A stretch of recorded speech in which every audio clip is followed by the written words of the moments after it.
This right here. There, that might be it. Can you guys hear us now? Keely, let us know if I you think- can hear us. Good work. So it looks like things are good now. I don't see that mic thing up. So, what do you think this year? I know we talked about it for the whole off season. We've gone through the draft. We've gone through free agency. Yep. We're just weeks away now. What are you thinking? You know, it's funny. Like, we spend the majority of offseason going from one thing to another. Free agency, the draft to OTAs, the OTAs to training camp, the training camp to preseason. And it's like, we know the Jets are out there. We know they're lurking behind the shadows, but we've been able to ignore them. It's almost like a project that's due at the end of the semester. And then it gets like 2 days before the semester and you're like, oh, like, it's coming. I got to get this done. It's like the same things with the Jets. So I'm excited. I mean, this is, for all intents and purposes, and I don't know if you guys agree with me, but I mean, this might be the best roster we've had in a long time. Now, some people will argue we've gotten a little bit worse at some positions, potentially middle linebacker, almost probably middle linebacker. But if you think about it, the Bills improved where? They improved in their offensive line.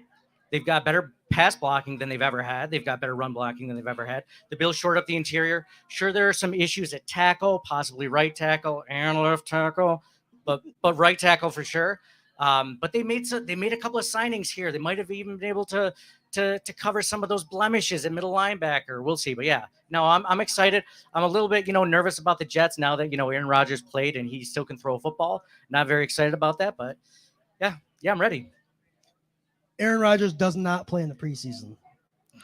And he played two series with the Jets. Is that something just to get the grease off, just to grease the wheels up a little bit? Or is this like because he didn't look good that first drive. Yeah. The second drive, he looked like he came together a little bit. Is this something that the Jets had to do just to give him some reps, or they needed to figure out what they're doing on offense?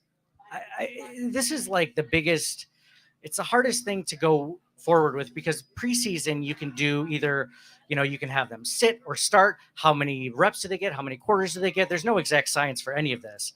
So like, if it was up to me, I probably wouldn't even start Josh Allen at all. And he maybe take a couple snaps, but as much as Aaron Rodgers did, Aaron Rodgers knows the coordinator. He's worked with him before. He knows the playbook, and he just needed to get a few live reps with his starters. I don't know. I wonder what it meant for him to be out there and to play like that, just to give the league a show of what he can do. Maybe to give it back to the Packers a little bit, because he still got right with that. But yet, no, I'm not really worried either way.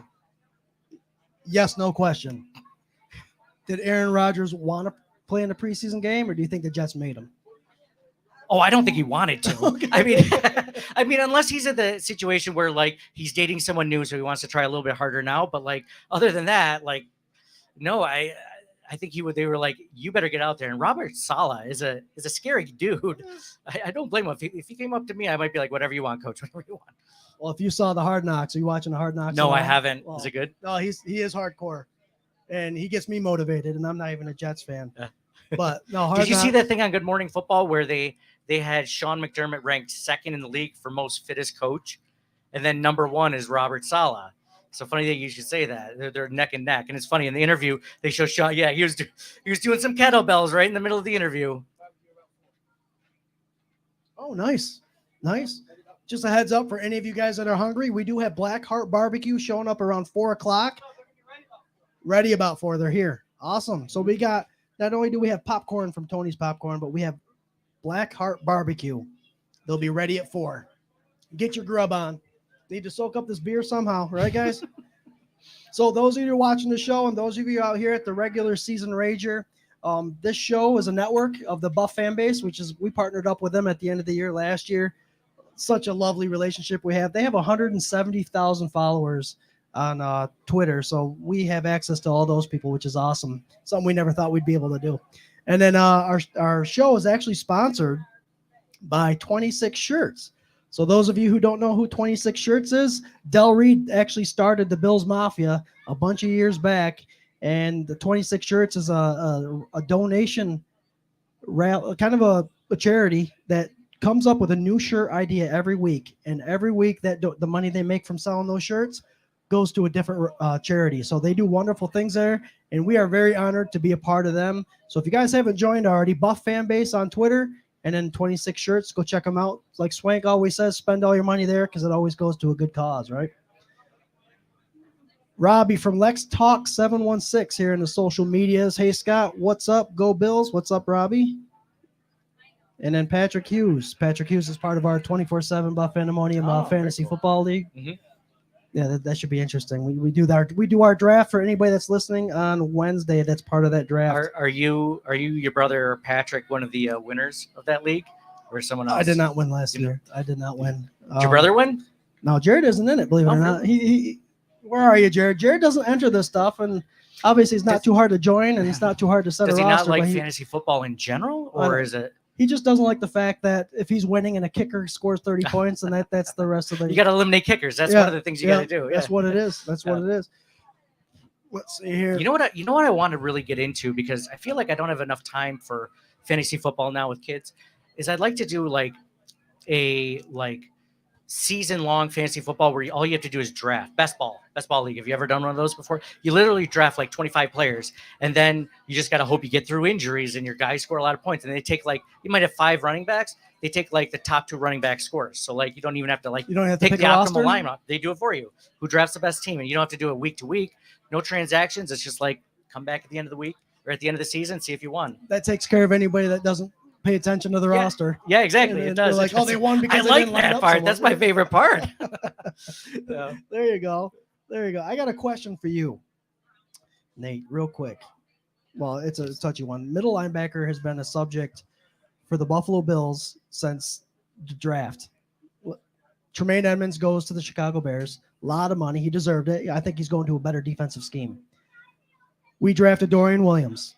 A lot of hype for him for middle linebacker. They're actually using him for outside linebacker now. Bills fans worry.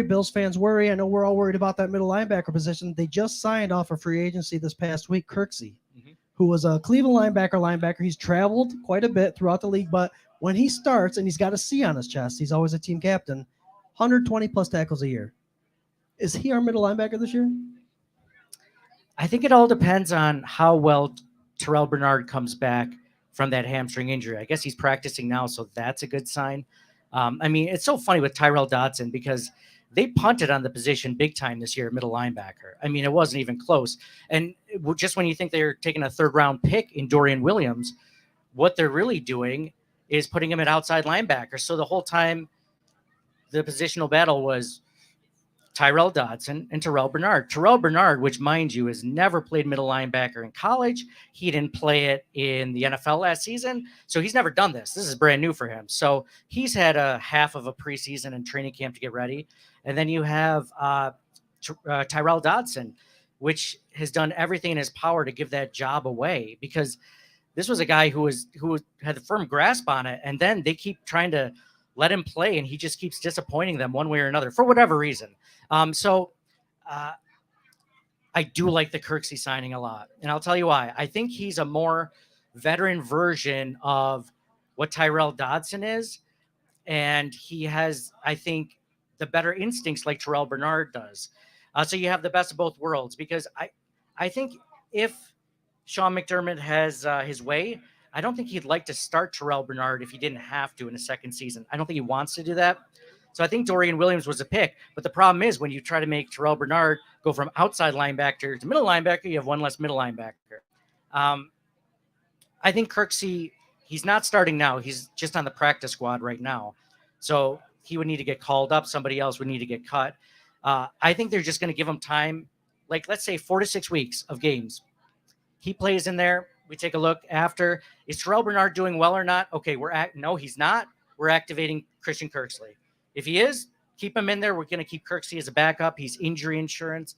But yeah, it's still not a good situation no matter what. But we have a situation, at least. It's gotten better. He addressed not only that, but then Jermaine Ifedi at right tackle. So he's actually going to be on the roster. He's signed to the active roster. He's going to be the 10th offensive lineman or 11th.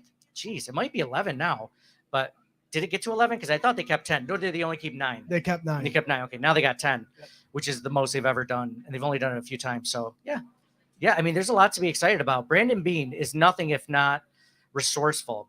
When he sees an issue, he doesn't, well, we'll just go with what we have. He tries to upgrade it the best he can. At least, you got to give him credit for that. He doesn't always hit, but no one does. Well, as far as experience goes, with the Kirksey pickup, I think he hit. And the Affetti pickup, you got rid of Quesenberry, who was an open door basically at the right tackle position. So I think no matter what, based off of Affetti's resume, I think you hit on that one. But you're right. We don't know what Bernard's going to offer. He hasn't played that middle linebacker position. But yet on the roster, they keep him there at the number one. Number one. I know they only at most play 2 linebackers. You hardly ever see that 4-3 defense. So 2 off-ball linebackers, they may be able to fly the ball. I dubbed Bernard last year as Milano 2.0. So if you can have two of those type guys, you're in good shape. But you have to have that guy take on some guards and take on that lead block. Yeah, that is not a bad thing to have 2 Matt Milanos. Matt Milano, one of the most underrated Buffalo Bills on the roster. He's just so quiet. He just doesn't make any noise. So he just does his job, does it well, has done it well since his first season. I love Matt Milano, but I'm a Matt Milano stan, if I can say that. You love his what? A stan. I'm a Matt Milano stan. There you go. I mean, I don't have a bromance. It's not at that level, but it's close. I'll say if there's a close comparison to Josh Allen, it's probably Matt Milano. Got some Matt Milano fans out here. All right, so let's hit up the socials here. Oh, we got Patrick Hughes saying he finished 3rd last year. Patrick, let us know who finished first. I can't remember. Swank, was it you? Who finished first last year in our fantasy football? Wasn't me. All right. We have like 6. We have like 6 confirmed no's all over. Like, how many people is half the people here? There he is, guys. Just so you guys know, Ryan Thomas is now in the building. Welcome, Ryan Thomas. What's up, Ryan? He's got his own podcast as well. He'll be on the show later, so I'm not going to hype you up now. Okay. Ryan's a man. We don't want people to leave, Ryan, so I'm just kidding. Ryan's a man. He's also the worst. Thanks for showing up. Ryan actually has been a part of the podcast 2 years in a row at the regular season Rager. And if you guys hear background noise on the live streams here, it's because we are celebrating the 3rd annual regular season Rager. It's a kickoff for the 2023 season at Reinvention Brewing in Manchester, New York. There you go. We go from 3 to 9. This podcast is actually going to go live from 3:30 to about 6. So you're going to hear a whole bunch of voices. We've done something different this year. We're going to have a bunch of different personalities up here. We've got kids playing Weasel Toss. We've got beer being drank. What's Weasel Toss? You in the comments. What do you call it? Weasel Toss? Cornhole? Bags? Beans? All right. Well, Jared's training his kids young. He's got his 8-year-old saying Weasel Toss. So there you go. That generation will keep going. Let's hit the socials up. David Mansfield, we came from Buffalo to be here today. David, where are you? There he is. Woo! David is actually, if you want the epitome of mafia means family, this man showed up today with a quilt. Show him. Everybody that's here at the Ragers, take a look at this. A quilt of all the hoodies and shirts of the Buffalo Bills past that his mother actually sewed together for him. Wow. And look at that. It's 90 degrees. He's got sweat dripping everywhere, but he's still going to put that over the celebration. He's got his Zumba pants on. Well done. That's why he is filling his gut up with Reinvention Brewery beer. This is some tasty beer. You have a lot of options here, guys. But, David, thank you for coming. When I saw that, I was like, mafia means family. And that he brought that, and that's something else. I wish my mom had thought to do that this entire time. I'm going to call her today and be like, did you really love me? Because I don't think so at this point. I've seen what real moms do. Yeah. Where's all my joking. hoodies? Where's all my sweaters, my hoodies, my sweatshirts, Mom? That you gave away without asking. My mom will be here. I'll ask her the same question. We'll get to the bottom of this, right? Yeah, Dad, that's here. really cool. Dad, what'd Mom do with all our hoodies and sweatshirts? Just toss them? Yeah, he has no idea. She didn't even give them away. She just burned them. It was easier. I didn't want to put them out with the trash. Well, if she's anything like my wife is during football Sunday, they get pleasure at burning this stuff, right? Oh, yeah. Are your mom and sister big Bills fans too? My mom is a Bills fan by proxy. She sits in the kitchen usually because we kick her out because she's bad luck. Oh. Guys, that's no joke. That's no joke. She steps in the room, fumble! It's just the way it works. We wouldn't do it unless it was really happening. It's really happening. But my wife, God bless her soul, she is good. If the Bill season lasted 8 weeks, that'd be perfect. She for her. prefer, yeah. Right? Any fans out there that 8 to 10 weeks is good? If your wife is good with 8 weeks, like that's pretty good. Yeah. Normally it's like, 1 is okay. 2 is too much. I guess mixing up the schedule a little bit, having a couple Sunday games, Monday, Thursday, that'll probably stretch. Am I getting old? Like, I feel like I'm getting old because when you have to stay up till, midnight every workday for 6 primetime games, for some reason, that's just like, I dream for days like that. It's like that Michael Jordan meme, right? Like, I dream for days like this. And now that I have them, I'm like, can we only do like 2 or 3 primetime games? Man, I actually took off the next day of work, the half day in the morning for every day at work because I didn't have any vacations lined up. I'm like, I'm gonna make these vacation days work. So I literally took off, and but I waited. I didn't do it right after the schedule came out because my boss is a Bills fan. So I waited like a week or two and then be like, he won't remember that these are all primetime games. Yeah, the Bills got to stop being good because there's way too many primetime games out there. I am a fan of 1 o'clock. What you prefer 1 o'clock? Right? I prefer Sunday at 1 o'clock. Yeah. It's nice. Because Sunday sessions with Swank and Ryan Thomas, we go on at 11:30. We have our thing. You wake up in the morning, you have your coffee, go to church, come home, ready for the show. And by the time the show's done, you got an hour before game time. Everything just lines up perfectly for 1 o'clock football games. The Sunday, Monday night, the Bills got to stop being so good. Yeah, exactly. We got a nice question coming in here from Patrick Hughes, and I'll let you start off with this, Nate. What are your expectations of James Cook and D. Harris this year? Man, this is, I'd argue, the best backfield we've had since LaShawn McCoy was starting. And it was only good because LaShawn McCoy was starting. But, I mean, if you want to go, I mean, you have James Cook, who's the pass-catching back they've always wanted, they've always needed. Think about James White for the Patriots, a few years ago. Like, they always had, every Patriots offense always had a pass-catching running back, right? So now we have that with James Cook. I'm excited. Maybe they can get him the ball a little bit more.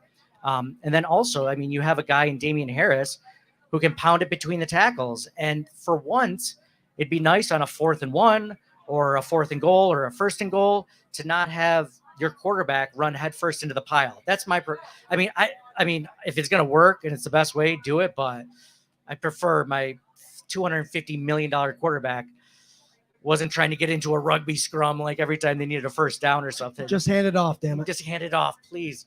But now we might have a better offensive line where we could actually hand it off. And it might go through the middle. Because if you notice, like the last preseason game, they were running up the gut nonstop, even the 2nd and 3rd stringers. So it was really cool to see. Oh, Thurman Thomas jersey. That is so cool. It doesn't matter. It doesn't matter the size of their jersey. Jerseys are wear supposed it to and be wear big. it proud. Yeah. It's supposed to hang off you. Yeah. Those jerseys are made to hang off shoulder pads. So anybody that it works well. Yeah. I'll tell you what, I was spoiled. My first game was in 1989, watching the Cleveland Browns Buffalo Bills playoff game. Lost it in tragic form, but those next 4 years we went to the Super Bowl, and that I felt like a Patriots fan. We won every year. I know nothing else but winning. Yeah. And then when they didn't make the playoffs, like, this ain't right. This ain't right. Do we need to fire Bill Belichick? I know. Right? One season.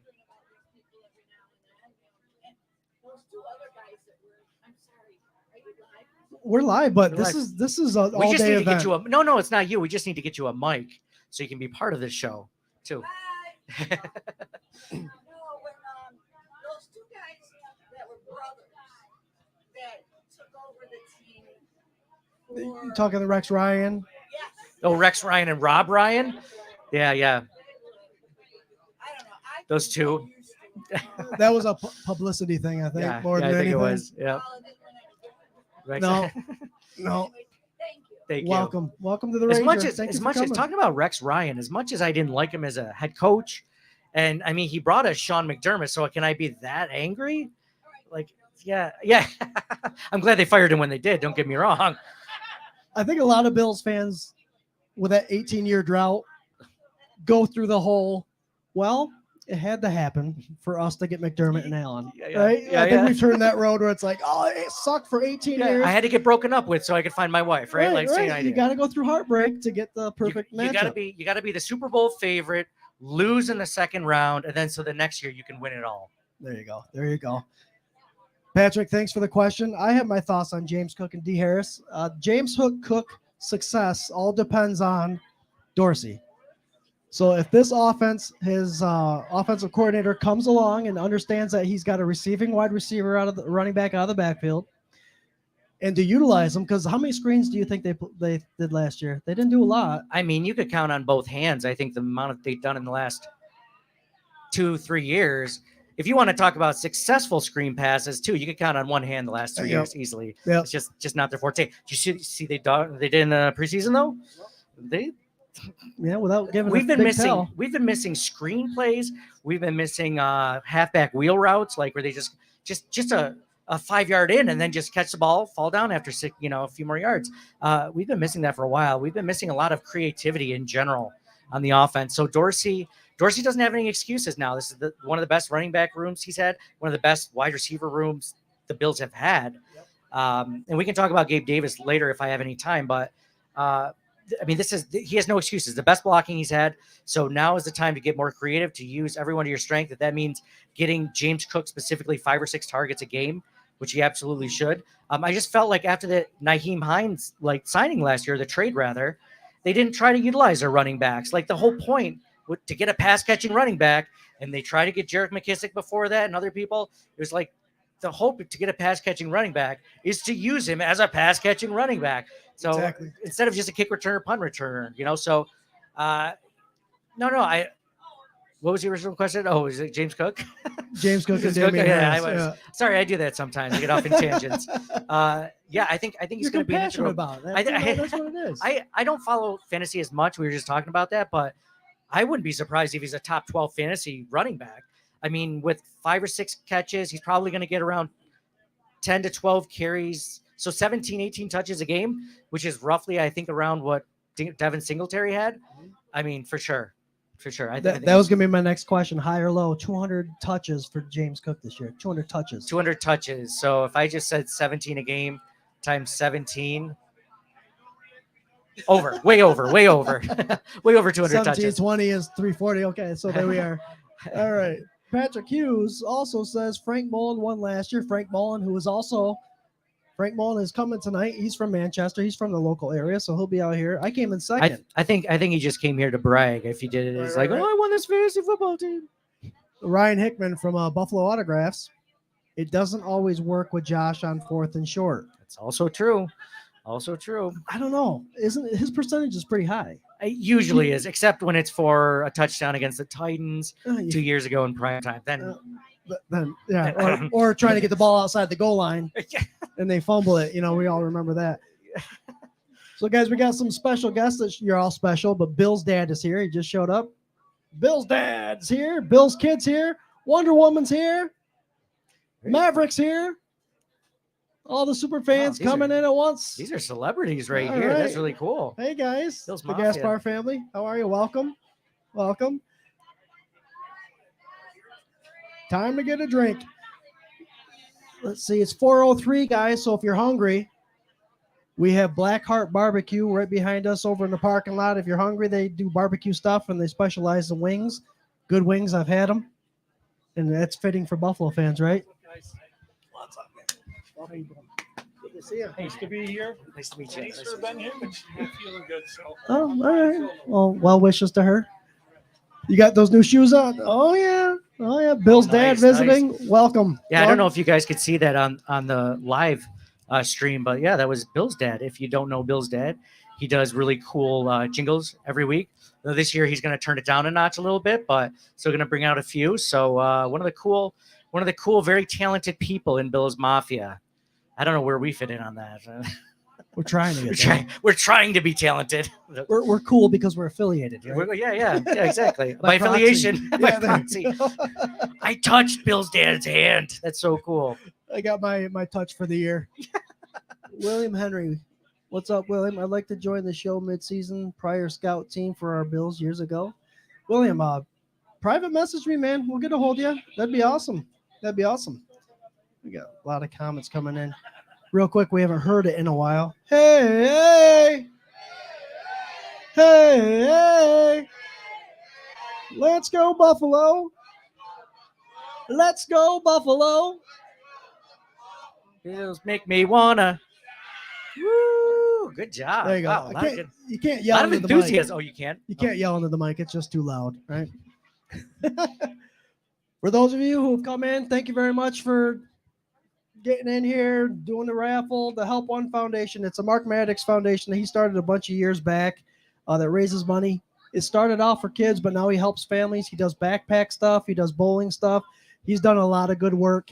He's actually doing a lot for reading. So he takes a lot of donations of books. He's actually got a hold of my brother a couple times to donate books to help literacy, and very cool. you know, because that's a huge thing. Yeah, great. Helps with education. Great cause. Great cause. It's so good to see guys like that doing such charitable work after you know their time is done. You know, making.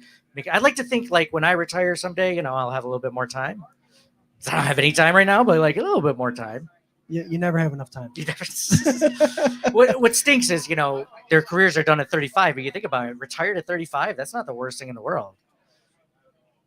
Right. Right. Especially if you graduated from college and you can go ahead and bore somebody else. Yeah, boring. no kidding. All right, let's see what else we got here, my friends. Social media hitting it up like crazy. Yes, we are. Do you know what the spread is for the Bills Jets game at this point? I don't know. Can you look it up? I gotta Google. Is it 3? 3 Bills for the Bills, right? Okay. A solid 3, really? They're not doing 3.5, 2.5. That'll change. Get on it now. All right, Swank Preston. He just flexed on RT. There you go. What time we got, guys? We're having a lot of fun here. Hey, R.I.P. Jimmy Buffett, right? Jimmy Buffett Friday. Yeah, Jimmy. Jeez, Friday. That's what I heard. No. Why? We got. I saw a tweet that said his time of death was. It's 5:00 somewhere. Well, it was. Yeah. But we're not taking that too lightly. So what a cool artist, though. I mean, he's like, geez, he's synonymous with like the tropics, island living, the Caribbean, like living something that like nobody else gets a chance to live unless you're retired like Jimmy Buffett or something like that. But I mean, he made the Margaritaville maker. I have one at home. By the way, my wife got it for me as an anniversary gift. Margaritaville maker, highly recommend. 12 out of 10. It's super overpriced, but whatever. Like, it's probably the coolest thing I have. So yeah, a lot of affinity for Jimmy Buffett, man. So you're giving it a 12 out of 10. So 12 out of 10. overpriced makes sense. Since you overrated. Yeah, that is. There you go. All right, Nate, I hate to kick you off the airways, problem. Rebel. It's been a pleasure, guys. If you haven't followed Nate Auble, Circling the Wagons, tell us where we can find you real quick. You can find us. You can just search our podcast. Anywhere you go to Spotify, Apple Podcasts. We're at just search Circling the Wagons. Circling the Wagons. We've been doing this for about 7 years now. Started as probably similar to you guys, just like a few guys and around the microphone, and just it turned into a little bit more. So cool, dude. Thanks for having me on. This has been a lot of fun. I'm at Twitter at CTW Pod, like Circling the Wagons Pod.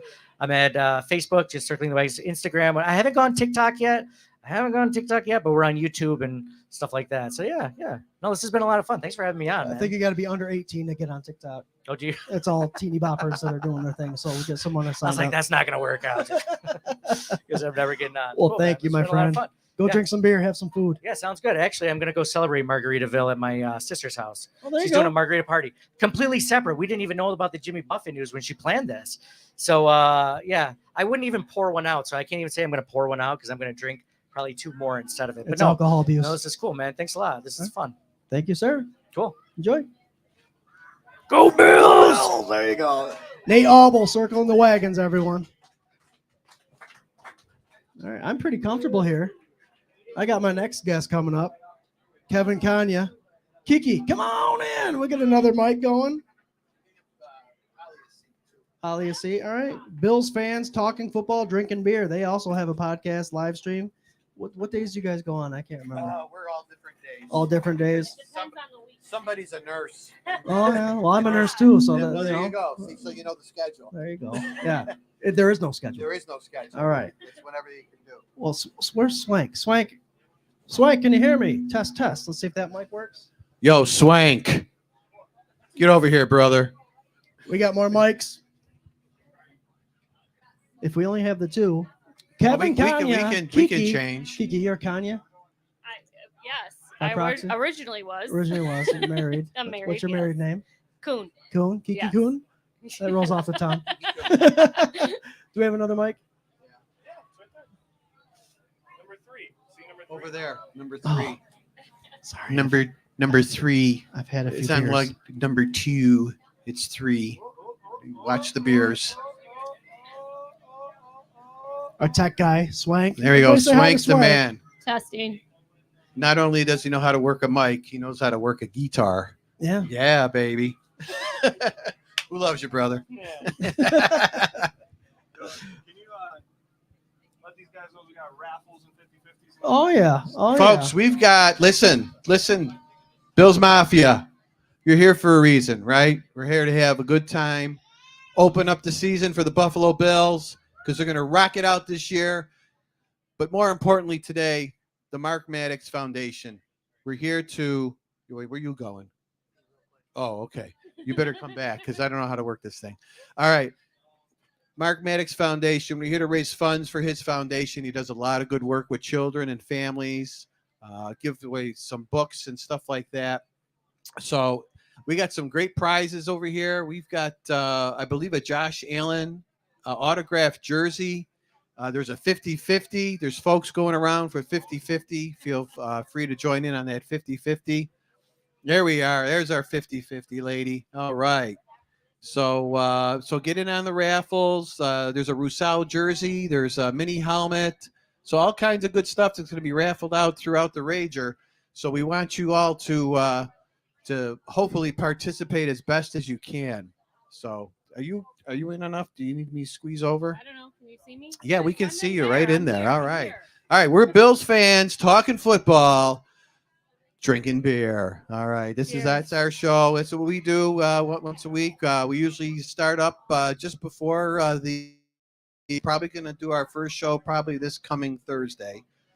So, and then we always post when the show is going to be on, and Scott was so graciously able to tell me about a new program that we might be able to use to help us out, because we're not tech savvy. That's for sure. So Well, I've learned through proxy through that boy over there, Swank. the Swankmeister. Yeah. So he couldn't make a couple shows this past year, so he's like, Scott, get on StreamYard, learn the works, and here we are using StreamYard. Yeah. It's a So wonderful thing. all right. So this is your platform, my friend. This is our platform. Yes. So we, I'll tell you what. One thing I haven't heard a lot about is the schedule yet, and how the schedule plays out. So let's start with that. I actually brought notes. Look at that. Jared always has notes. I always have He'll notes. Look up and he'll look down. Gotta look at have his notes. So let's go through. Last year obviously ended on a sour note. And I was thinking about this too, because I'm thinking about, the last few playoff games that we've had.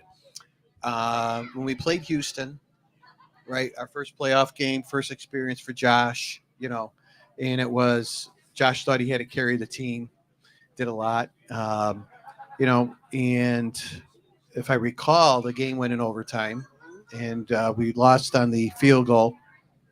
We let Deshaun Watson get able to run around too much. And then we had 13 seconds. Another way to lose. It still hurts. It still hurts. It's that hurts me so much. And I will tell you that we were at your house. Yep. We were watching the game. And I stood up I was okay. I was all right with them kicking the ball and let it go in the end zone. I was fine with that. I wasn't worried about a squib kick. But when I saw the defense line up, what did I do? I jumped up and I yelled at the television, "What the heck are we doing?" Leslie Frazier's a good defensive coordinator. But when it comes to crunch time, he's just not the guy. And I think we'll talk about that a little bit later too. And then let's fast forward to last year. So we lost 3 different ways. One where we were competitive, lost overtime. One we were competitive and we gave the game away, right? And then another one where we didn't show up. So it's time. This year it's time. That's it. We've lost the conceivable ways that we can lose, right? Hopefully. So Is it even gonna a be football interesting. season if we don't say it's our time? It's our time. It's our time.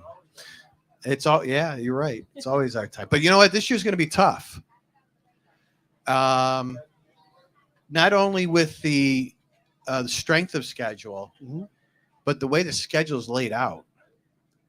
Bye week's not till week 13. That might benefit. They may benefit. I like it a little bit better than last year. It was like week 6, I believe. Not good.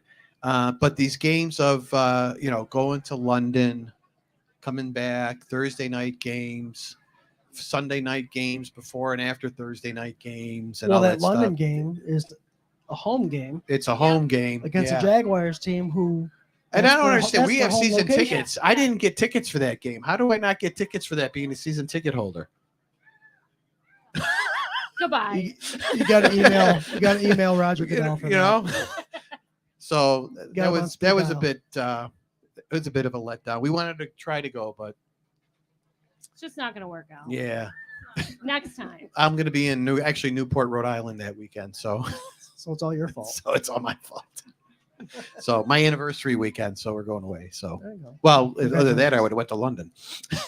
That's not a bad I anniversary mean, you either. could have had your anniversary in London if you were a real Bills fan. I would go to London, but some other parts of me would not go to London.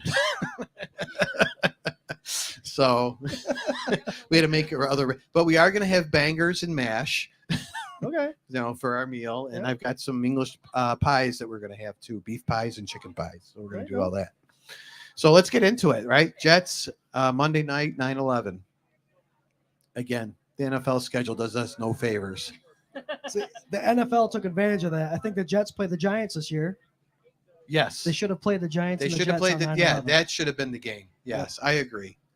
But the draw is obviously the Buffalo Bills. Right. Right. I think Aaron Rodgers is going to have 4 weeks of regular season before he comes into form. So I think it's a perfect time to play the Jets. I was back and forth on this game because, when you looked at the Pittsburgh preseason game and how poorly we came out with flat and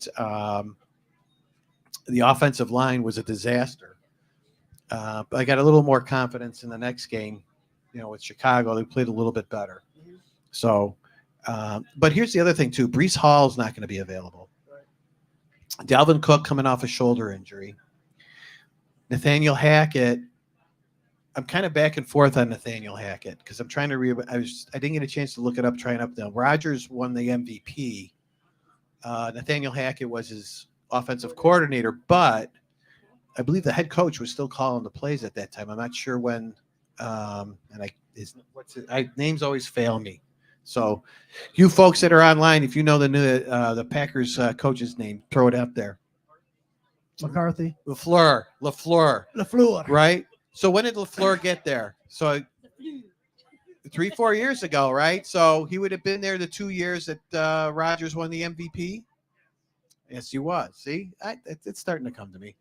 LaFleur calls the offense. Resources here. Yeah. We've got good So resources. LaFleur was calling the offense, and we see with Nathaniel Hackett what a train wreck he was in Denver. Yeah. So, again, I'd say the big concern on this game is the Jets' defensive line against our offensive line. That's going to be the key to the game. I think it's going to be a close back and forth game. I think it's going to be a very entertaining game. But it's going to be the quarterbacks that make the difference. Right. And I think in this case, I think we're going to come out on top. I think we're coming out on top. I disagree with your competitive game, however. Swank will yell at you. Put it right up there. Oh my God, turn it up. I think the Jets are too hyped. about their quarterback. Good? No. too Feedback. much. Woo! That's There we right. go. That's better. We take the win, and I don't think it's close. I don't think we blow them out, but I don't think it's close. See, I think the same problem that you think it's going to be the offensive defensive line is going to be the same for the Buffalo Bills. Our defensive line against their offensive Line, right? Because their offensive line is not all that great either. Right. Well, they do have so we've got and that's another thing too is I was going to bring up, I didn't get in on the bet, but I was on the show when you guys were talking about Von Miller, coming back. right? Yeah. And I don't know if you remember what I put in. I said probably maybe week 6. Oh, well. there you go. So Jared won a beer on that one, I believe, He right? did, because I think Swank and I said he'd be back week but 1. week 1. I said it's too early from the week 1. Here's my feeling on Von Miller at this point in time, as we start the season. We don't need him in September. We don't need him in October. November, probably late November, December, January, February. That's when we need Von Miller. So I think we always need Von Miller. I think we have enough. I think we have enough talent right now on the defensive line, and with the rotation that they have, and the fact that now I don't know. I think you remember this. Maybe you don't. 3 years ago, we were at the game, the Bills game. I forgot who they were playing. Sean McDermott took over the play calling from Leslie Frazier in the second half. Of course, I remember that. Remember that? It's my boy, McDermott. So, and immediately we got more aggressive, and as far as pursuing the quarterback. The other thing I have though is this scheme is a Sean McDermott scheme. So, and sometimes I have a lot of problems with it. We have the talent at cornerback to play man to man, I think, with almost any receiver in the NFL. And let's go back to the Bengals game, and I'm watching Jamar Chase, running like he's, he's all over the place. Nobody's bothering me, kind of thing. His own defense will do that. I mean, the one play we were at the game, but then I got a chance to rewatch the game, and on his first touchdown, I don't know what Edmonds was looking at, because Jamar Chase is coming right at Edmonds, and Edmonds goes to look to take a step towards the line, and then Jamar Chase just takes 2 steps past him. He's wide open. So but that's part of that scheme that they run, with the 2 linebackers and the defensive backs, and play that shell. So I'm hoping that McDermott's going to be a little bit more aggressive with some man-to-man, and get in with the foreman, and with the blitzing with either Milano or the safety. That's going to be, I think, the big key this year, as far as the Bills being successful and moving forward. Well, McDermott's history is a more aggressive defense. Yeah. He did in Carolina. He got this defense from Jeff Johnson. I was a coach for the Eagles who brought that defense to the Carolina Panthers. Yeah. It was a very aggressive defense. Of course, he had the likings of Davis and Luke Kuechly and Julius Peppers on the edge. Right. And I think we got those type of players on our roster. McDermott needs to bring a pressure, and he generally, I think a lot more times than not, he actually ran a cover 3. So that cover 2 defense is maybe look a little different. But you drafted Kyer Elam last year, who's known to be a man-to-man defender. Right. And now he's struggling to make the second, third cornerback position. Right. So you gotta try to figure out what McDermott's doing. But what a diamond in the rough they got on Bedford, though. Yeah, they sure did. Let's make a comment too. Bill's Leia and Bill's Jason. Hey, there we are. Hi, guys. Welcome. You made it. Welcome. We're live. We're live, baby. So what and here's and you folks, whether you're on the stream here or you're here sitting here, I see comments about Bean and his drafting and so forth, and his listen, folks, he's rated number 3 out of all general managers in the NFL as far as drafting is concerned. And the other thing is, you got to remember is, do your research. Go back to all these teams that had first-round picks, right? that don't make the team, or in 2 and 3 later, they're not on their original team and they're gone, right? 50%. That's the mark. Mhm. If you're hitting 50% or more on your draft picks, you're drafting well. Yep. Because it's a crapshoot. Because you're getting these kids out of college. You're getting them out of different systems. You're and the individual person on top of that. What kind of quality person are they? Do they study? Do they, or they, that type of thing. So it's very difficult. You can do all the tests you want. You can do all the interviews you want. I think the interview is probably the most telling when you get in front of these guys. The Bills use the interview as one of the biggest key factors of the draft. Yeah. Obviously, the talent plays a big part, Right. but they want to know if they're football smart. Right.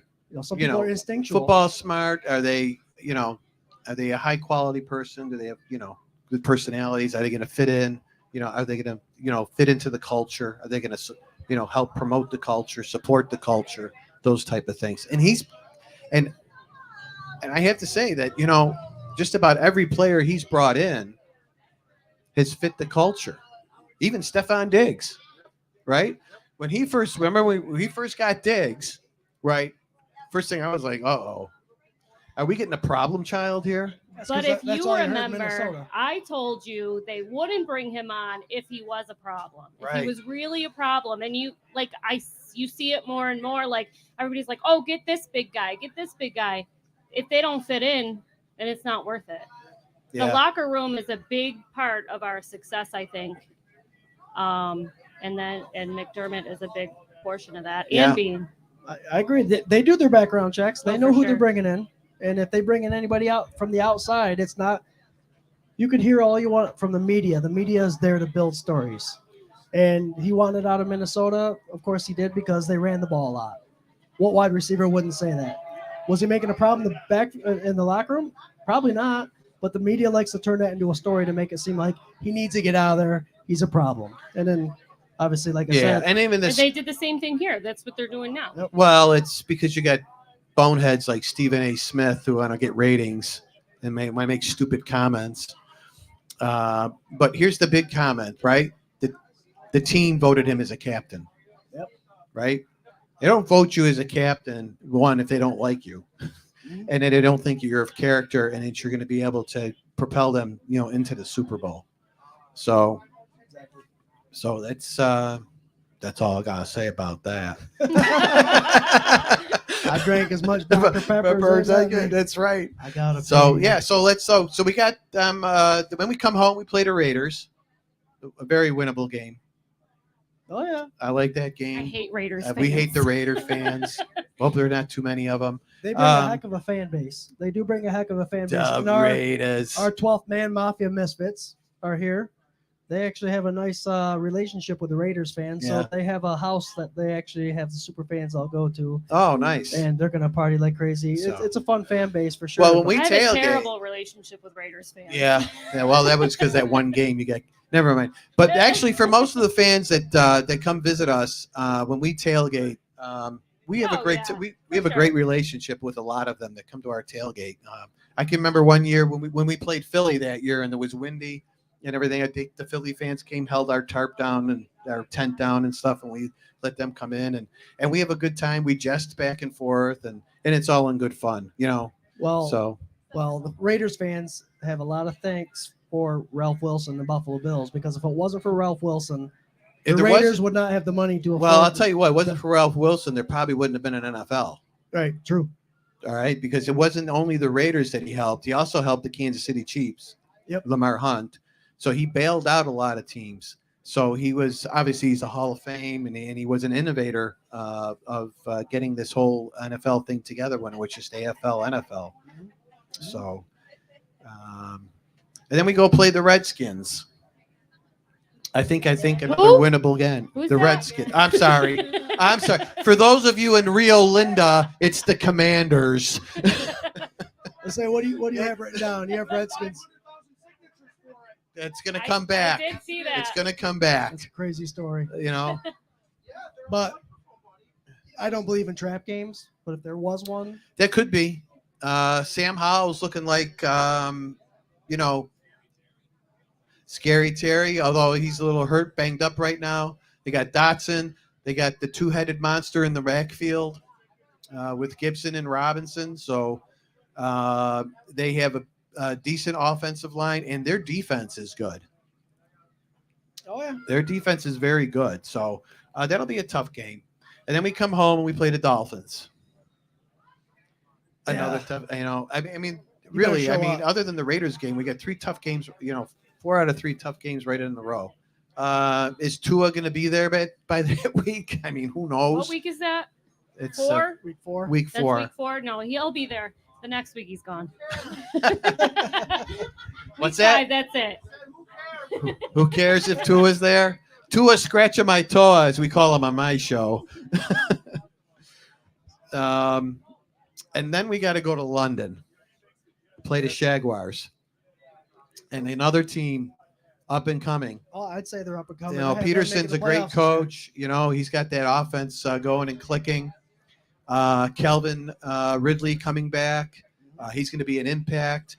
They got the running back there of ETN, and they drafted this rookie Tank Bigsley. Tank Bigsley. So they're going to be a handful. That's for sure. And here's the thing that kills me is the Jaguars always play well in London. Yeah, I that's think their it's- home field. It's like it is. I mean, really. They're playing the week prior in London. Yeah. So They're they're playing. They're going to be staying? there 2 They're weeks. staying, so they So won't that have any game, jet lag, nothing. there might be This is some issues with that garbage. game. This is So messed up. that's going to be that. If we come out with a win on that one, that'll be really great. And then after that, we come home and we have to play a Sunday night game. Dable's coming home. Dable's coming home. No, we play. Yeah, Dable's coming home. Yeah, we play the Giants. Yeah. So we'll see what again. Daniel Jones is improving. They got Saquon. Boogie. I'm so sad She's about so that. sad about Boogie. Oh, Boogie Boogie Bash. Bash. Basham. Oh, That defense fits him though. He's We- he's that 3-4 Yeah. defensive we type. just gave him away for nothing. 7th round pick. That's Like, or come 6th on. round. They we switched. we it. swapped. What's Just wrong? gave him I away. think that goes to Brandon Bean want to try to take care of his players that he drafted. Yeah. And he's Right? helping out his partner over there in New York, Yeah. Sean. Yeah. But I think it's more of his relationship with the team's relationship with Boogie and not just cutting him and releasing him, Right. giving him some place to go so he knows he has some place to play. That's I think that's where that comes from. he was a 2nd round pick. Yeah. So, yeah, he's gonna take care of Yeah. him. Right. Yeah. So we just didn't, with us, with the free agent pickups that we had and so forth, picking up Floyd, right? Leonard Floyd. Leonard Yep. Floyd. The writing's on the wall. Somebody's got to go. So, and it was just that he didn't. You can't keep them all. You can't keep them all. So, I wish him luck. So, I think Sunday night at home could be a victory for us Bills. I agree. So, I like that one. Then we go to the Patriots. What do you think about the Patriots only keeping one quarterback? Mac Jones. Zappy, I think, resigned to the practice squad, but how do you only keep one quarterback? Well, they did it for.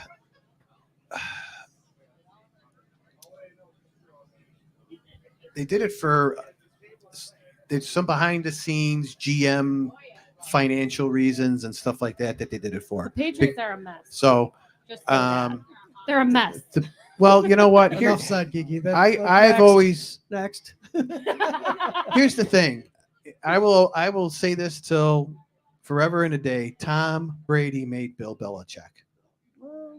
All right, Belichick was a good defensive coordinator when he was with the Giants. He was the defensive coordinator when we lost the Super Bowl. He went to Cleveland, right? And what do you do in Cleveland? Oh, Belichick. The drive to right. He Yeah. couldn't win. He couldn't get over the hump. He couldn't do it. Right. Now he goes to New England, and all of a sudden, lightning struck with Tom Brady. Nobody really, cares. right? Josh Daniels happened to Tom Brady. Yeah. Why are we talking about Brady? Well, they're off their current offensive coordinator too. Yeah. Who was the original Bill guy? Bill O'Brien. O'Brien. Brian was there. He didn't do too well in Houston because the power got to him. Right. He got his head too big. and he actually ruined that team. He had a great team. Oh yeah. You know, Deshaun Watson, DeAndre Hopkins. You know, they're up and coming. Slowly. And then selling all of a off sudden they somewhere gave him all the power. Yep. And then all of a sudden, you know, Hopkins is gone. It's like, what are you doing trading Hopkins? I mean, what, you know. So anyway, so Bill O'Brien's back there now. Mhm. So the offense will improve. So at least now they don't have defensive coordinators calling offensive plays. That's a good thing. So Ramondre Stevenson's a very good back. Yep. And they have Elliott's there now. well, yeah, you know, but Zeke's past his prime. He's older. He's lost a step. You could see it last year. You know, he'll be in there for the goal line and that type of thing. It's still Ramondre's backfield, in my opinion. Oh, yeah. But they have no receivers. Right. You know, Juju's not going to do it. Devontae Parker's not going to do it. The rookie they drafted is hurt. Well, mostly because they don't have a quarterback that can throw it to them, right? Yeah, Matt Jones. Yeah, yeah. I don't know, but their defense is formidable. They still have a good defense. So, but that's a win. Talking about a botched schedule, playing the Bengals. I know it's not Monday night, it's Sunday night, but still, on a primetime game in Cincinnati. Y'all should have put that on like Thursday at noon. Wednesday afternoon.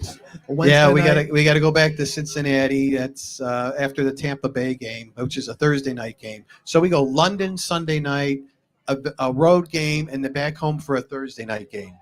That's a bad window, right there. It'll be a tough one. That is a bad window. And then we got to go into Cincinnati. That's After tough that. regardless. So right there, 1, 2, 3, 4, 5. Those 6 games are going to be. That's going to be a window where you could see them going 3-3. You know, we hope it's 4-2 or 5-1. But Real quick, you two. What's the low window with wins? What's the high window with wins for the Buffalo Bills this year? I'll let you go first. Low window on wins, high window. 13 and 14.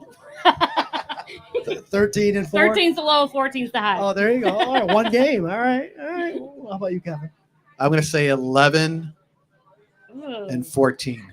All right. See, I'm going 10 and 14. So Yeah. 10 and 7 and 14 and 3. Yeah, well, I'll tell you what, if they're going to make the playoffs, they have to win 11. 10's Yeah. not going to get them in the playoffs. With the way the AFC is structured right now, Tough. you know, you could see 3 teams coming out of the AFC East, Oh yeah, easily. right? Yep. And then you have you've got Kansas City, you could possibly San Diego, Mhm. right? You have the North. There conceivably, I mean, there's an opportunity for 2 teams to get out of the North. Yep. And then you have the South. The South is pretty much just going to be Jacksonville. Right. But They're the not tough gonna thing, do much, like Ravens, I have no idea how well they're going to be. It's a totally different offense. Yeah, Lamar they're Jackson, going to they be got more. Odell They're going to be Beckham more there. of a pass-orientated offense, so we're told. It'll be a year for Lamar. It's make or break. It should. Yeah, I mean, Even though he signed that big contract. he signed the big contract. And he ain't gonna do nothing with it. Are the accuracy issues going to come to play here? Because he's going to because it's a throw the ball downfield more type of offense. So, is he going to be reined in? You know, as far as him scrambling and get out of the is it going to be a deer in the headlights? I don't see anybody open. I'm going to run, that type of thing. So, Is it going to be I'm on the bench because I'm injured week 2? well, that's the other thing too. Is he going to make it through the whole season? The best ability is availability, right? Right. Yeah. So, but I mean, I think you got Cincinnati, Baltimore, Pittsburgh's in they're all 4 teams in that division are in the mix to possibly make It's a strong because AFC. a lot of people aren't talking about Cleveland. Nope. And They still have the best just- running attack in the NFL. they have the because best they running attack in the NFL. They have an improved defense, and they have a quarterback who now is had a full 2 preseasons because he went to practice preseason, even though he didn't miss the first 11 games of last year. It's tough to come in after 11 games and then play. Now he's coming in right from the get-go. Right. So, and if he's the Deshaun Watson of old, watch out He'll be dangerous. because he doesn't have any wear and tear. He's been pretty much Well, out of football for 2 years. Even if you did, you just go get a massage, right? Yeah. Wouldn't that be a happy ending? All right, guys. Hey, welcome to the 3rd annual Rager, everyone. We're glad to have you here. I don't want to forget to mention we have food across the street over there, the Black Heart Barbecue. We have Tony's Popcorn here for you popcorn lovers. They're Wisconsin cheddar Hey, popcorn. get some Tony's bag of popcorn. Get some Huh? popcorn over there. You just had some? one? Is it good? Take 2. They're small. There we go. There we go. We have. I love your dress. Your dress is awesome. We have raffles, guys, 50-50. Don't forget to hit them up. And you'll see these big blue jugs. The Help One Foundation is why we're doing this today. We're trying to raise money for Mark Maddox's Help One Foundation. He does some great things with kids and families in need. So thank you all for coming. For those of you who are new here, after I announced Mark Maddox will not be showing up today, the NFL dropped a CTE, concussion protocol test, on him Friday. So he was unable to change and book a different flight to get out here. So we apologize. Mark would have loved to have been here, but the NFL concussion stuff is kind of serious. So, but thanks for coming out. We're supporting his foundation. We're still going to have a good time. Lots of beer inside. They just put new taps on the beer. That cream ale, the cream ale is pretty good, tasty stuff. Yeah, that's what I have. Hit them up. It's tasty. Yeah.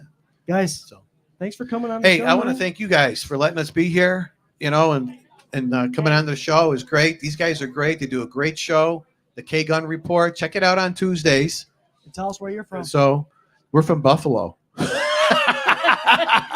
Tell us about your show. Our show is Bills fans talking football, drinking beer. I mean, is there anything that says Bills Mafia?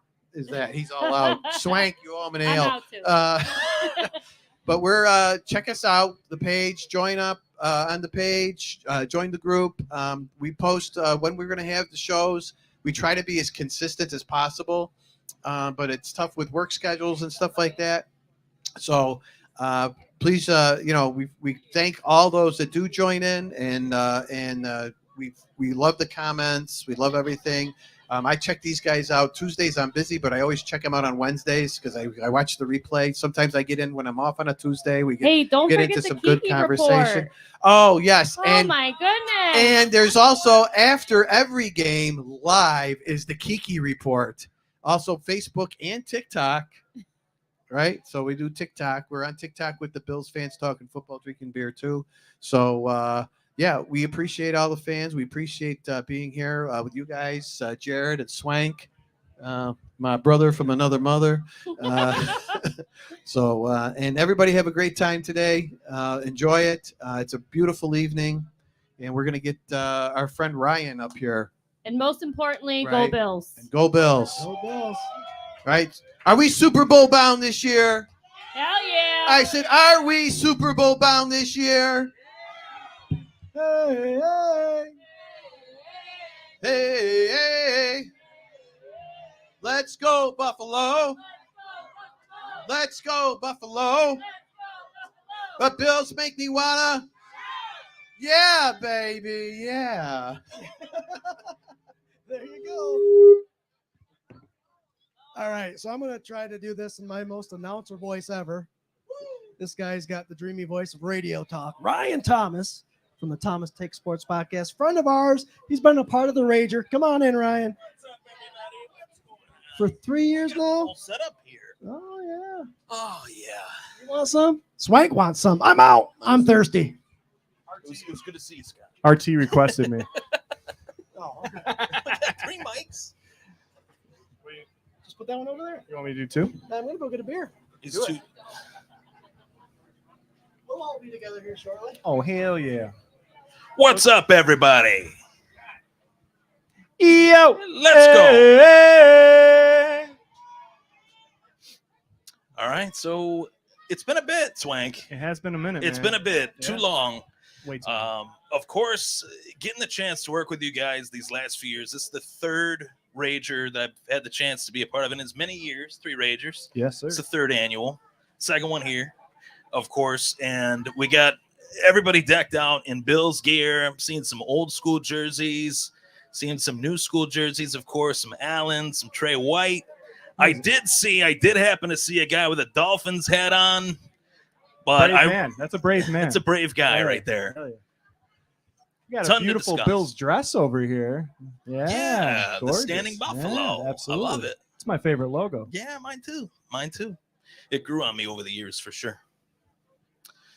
So a lot to discuss in regards to this season. Everybody, my name is Ryan Thomas. I host the Thomas Take Sports podcast. I'm also a part of the trio on Sunday mornings, Sunday sessions with Swank and Scott. Sometimes Jared hops on too. Yes, sir. You see me every once in a while on the K-Gun Report. It's been a pleasure to join these guys any chance I can get.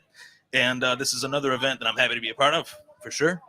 We're glad to have you, man. Yeah. We were talking. There was very few people at the very first Rager, so we're stoked to see the way it's grown, and we're glad that you've been there since the inception. Yeah.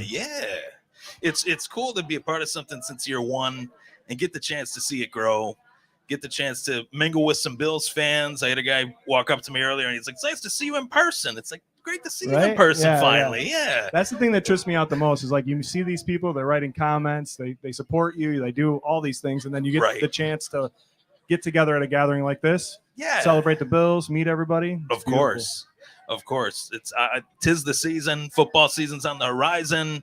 Bills opener week 1 in New Jersey, playing the New Jersey Jets. We Yes. know we're the real New York team in the NFL, right? Preach. And let's dive into the last crew that was on here talked about the schedule. This offseason's been a pretty interesting one, I think, and I'd like to kind of talk about how the Bills are at this point with their team with a few new wrinkles to it. And I want to talk about some players that you might think, Swank, would be breakout Bills, players that not many fans might know about, might not have been in Buffalo that long. Maybe it's their first season or their second season, and I'd like to get your take on who you would see as like a couple breakout Bills. We'll volley this back and forth. I'll start with you. Who would you say would be a breakout Bill for 2023? Well, I'm going to go ahead and take some low-hanging fruit, and I'm going to say Jimbo Cook. Jimbo Cook? Think James Cook is going to be one of the top 10 running backs I love in it. the NFL this season. I love that take. I think he's underrated. I think the way that this coaching staff brought Jimbo in last year was scrutinized. People were very critical about he's a rookie, he fumbled, don't bench him. Right. I think that boy has not fumbled a ball since he touched it that one time and fumbled it. And I think this coaching staff knows exactly what they're doing, and James Cook is going to go off. I love it. I love that take. You know that I've been pounding the drum for them to finally have some sort of a running game. You got to have it, especially in the late months of the season. We don't exactly have, in case anyone forgot, we don't exactly have the best weather in November and December or January. So it's nice to know that there's a possibility now that I feel like we're inching closer to seeing a more efficient, balanced offense with James Cook, I think. And Ken Dorsey, the OC, the offensive coordinator, of course, he said that he believes that James Cook is going to be like a feature back type player. Anytime you hear words like that, feature back, that means he's going to get the ball, to your point. Absolutely. I love that take. I'm going to go with maybe an obvious one as well. First round draft choice out of Utah, tight end Dalton Kincaid. I think Buffalo's got something to say about tight end university with Kincaid and Dawson Knox, of course. Absolutely. And man, going to Rochester for the training camp, I wanted to just see this guy up close for myself. I was zeroed in on 86, just watching him. And this guy is a smooth route runner. For somebody his size, to move the way that he does, in and out, deep route, short route. The thought of him lining up in the slot is very exciting for me as a Bills fan. What's your take on Kincaid? I know originally we were sitting there draft night. It was like kind of a shocker that they went tight end, but yeah, I like that pick now. I really do. We talk about on the K-Gun Report all the time. This team is so good, and the margin of them getting better is so small that maybe people feel like, oh, they didn't do a lot. I would disagree 100%.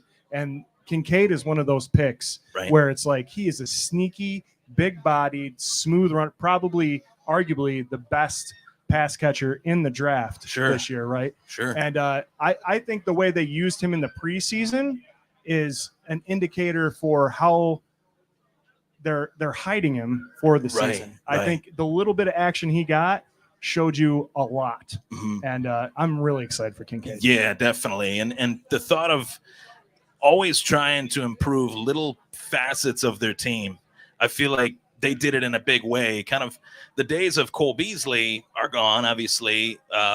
Jamison Crowder, he got hurt week 4. They looked at him as like that slot role guy. Isaiah McKenzie came in. He didn't really exactly fill it the way that they thought he could, or at all. Unfortunately, that just didn't work out. But the thought of Dalton Kincaid and Dawson Knox on the field at the same time as Stephon Diggs and Gabe Davis, if you're a defensive coordinator, it's like, which one do I double team? Which one do I zero in on?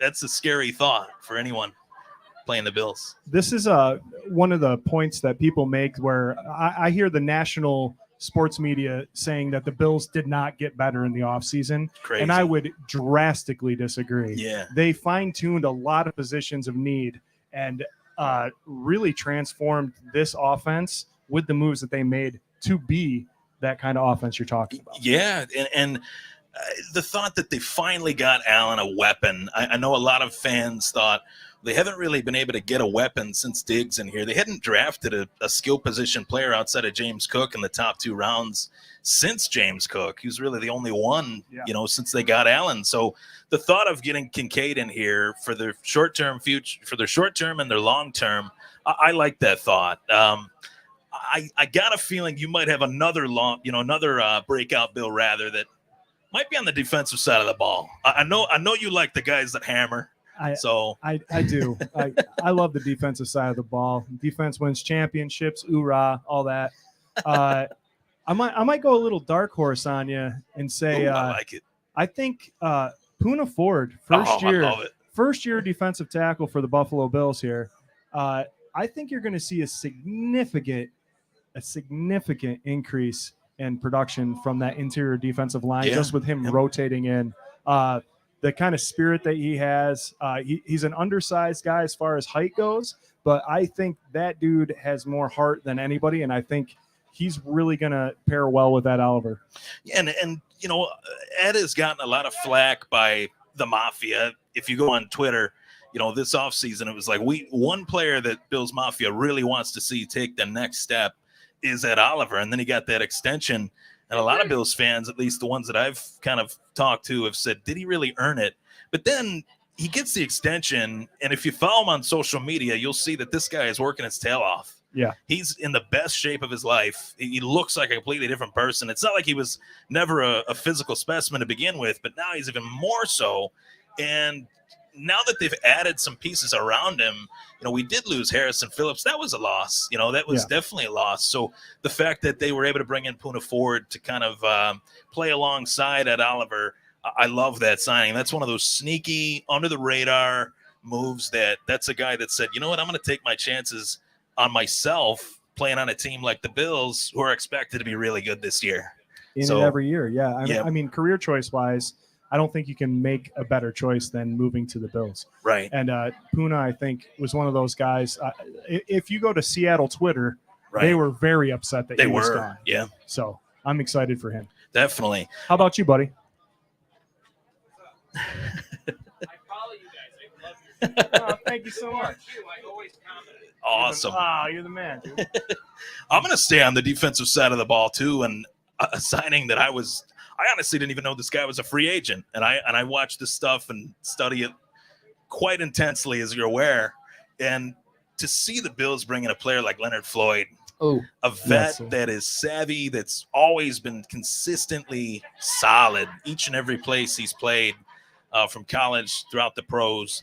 I'm really excited to see what he brings to the table. I feel like the Bills have needed that veteran grit kind of around. They had it, with Von Miller, and I think it really helped Gregory Rousseau. I feel like another body like Von, similar in terms of experience and success. Leonard Floyd has been a great player, in his NFL career, and I really expect him to be that difference maker early. Without Von, he's kind of somebody that they're going to be relying on now that Von's not going to be playing the first 4 weeks. What's your take on Leonard Floyd? I'd like to hear what you have to say on Leonard Floyd. Dude, I love that pick so much. And I think conversely to what people thought originally when he got picked was he was coming in to fill in for Vaughn. I don't think that's the plan. Right. I think that him and Rousseau are going to be damn near as productive as Vaughn and Rousseau would have been. And I think when Vaughn comes in, it's going to be like oh my God, look at this defensive line now, as opposed to well, finally. And go Bills. Go Bills. Number DeMar. DeMar. Comeback player of the year. We can call that, right? 100%, dude. 100%. I think that's already set in stone. Leading tackles in the preseason, all right? He's fine. But yeah, Floyd, I think that between the relationship him and Vaughn had in Los Angeles, and then couple it with the talent that's here, what they did was ensure that this defensive line, after 5 years of trying to build it, is finally going to be what they want it to be. And I think it's always hard when you're trying to gauge. You knew that they wanted to build a really solid front four. They drafted Epinesa, they drafted Basham, and they drafted Rousseau. Basham didn't work out necessarily, but you got to at least test that, because that's a very important position. So it's not like, I don't look at the Basham pick as a bad pick. I just think there's situations where guys don't work out. I mean, look at what the 49ers gave up to move up into the first round, top 5 pick to take Trey Lance. And 2 years later, he's traded away for a 4th round pick. I mean, there are trades like that, picks like that happen. It's just not as high profile as that one, but there's more of those picks in the league than what most people realize. It's just that one was such a high profile pick that everybody's got their attention on it. But I expect this defense to be much better than what it was last year. And I think you could see more physicality for sure with McDermott calling the plays. I've been going back and been watching Carolina from when he was their D coordinator, and they had a lot of guys that were just old school, old fashioned football players. And any of the last generations that are out here know exactly what I'm talking about when I say that. You know, they're guys that hit people in the mouth, and this is a violent game. That's why most of us love watching it, because we know that we're going to get to see violence, you know, to an extent. You know what I mean? Modern day gladiators with football, you know, shoulder pads and helmets on. But that phase of the game is dumbed down a little bit, but it's still there. I mean, every 100%. team wants that, you know, so I'm excited to see how that dynamic changes. We talked about some breakout Bills. I want to kind of dive into the division a little bit.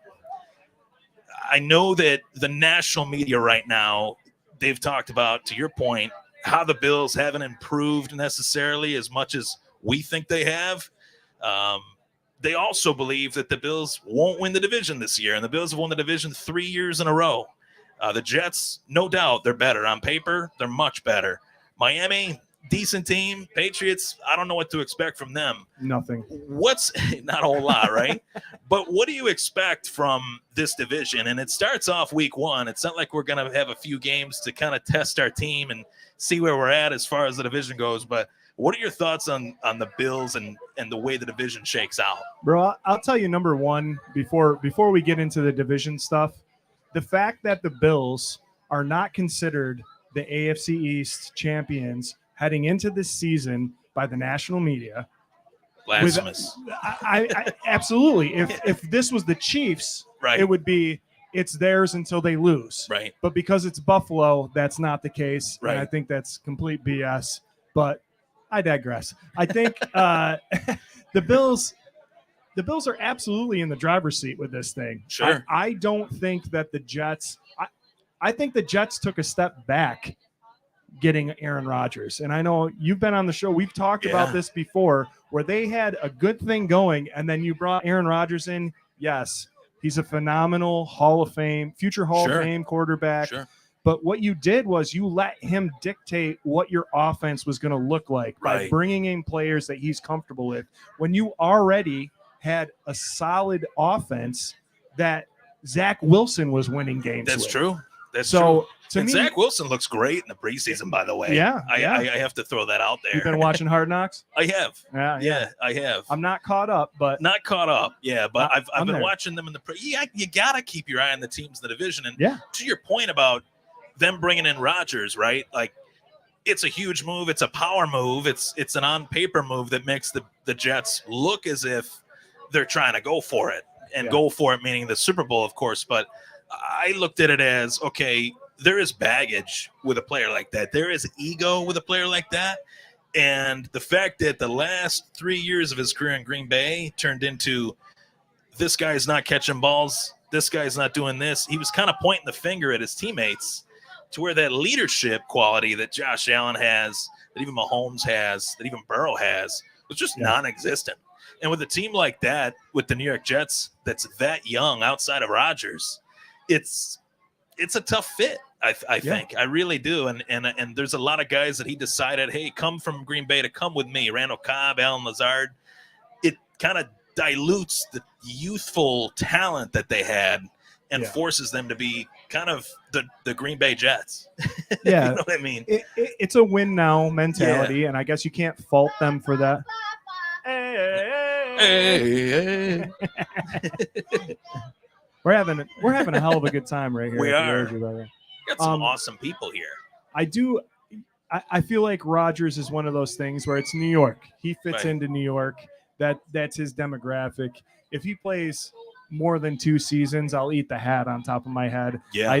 I think that he he came in, he's trying to do a walk-off. The one thing I'll say about Aaron Rodgers is he is not Tom Brady. He's not going to play late into his early for whatever. He was 90% out of football before he went on this darkness retreat. Yeah, so that made me think that he didn't even want to play football anymore. Absolutely. You know, like that whole thing was like, does he? What's going on? Yeah, it's crazy. If we're moving through the AFC East, though, the Dolphins seem to be like the contender for real to me. Yeah, I still don't have the respect or really, I'm not buying into the hype, but tell me, what do you think about the Dolphins moving into this season? Honestly, they're a very tricky team to look at, because I think on paper they're extremely talented. They have a lot of guys that are game breakers, can just take over a game. Jalen Waddle, I think he's one of the best young receivers in the league right now. Tyreek Hill's been a solid receiver, no doubt, but I'm wondering is this like the first, or is this the last year that he's actually elite? And then do we start to see that downturn? Because as soon as the legs I'd love to see the decline now. His game is gone. I mean, he is really all speed. And as soon as he starts to get some hammy injuries, some knee injuries, kind of what Cooper Kupp is dealing with right now, then that is completely gone. That skill set is gone. And I'm curious. It's more, I question the quarterback. I question Tua, his durability, of course, but I question the coach too.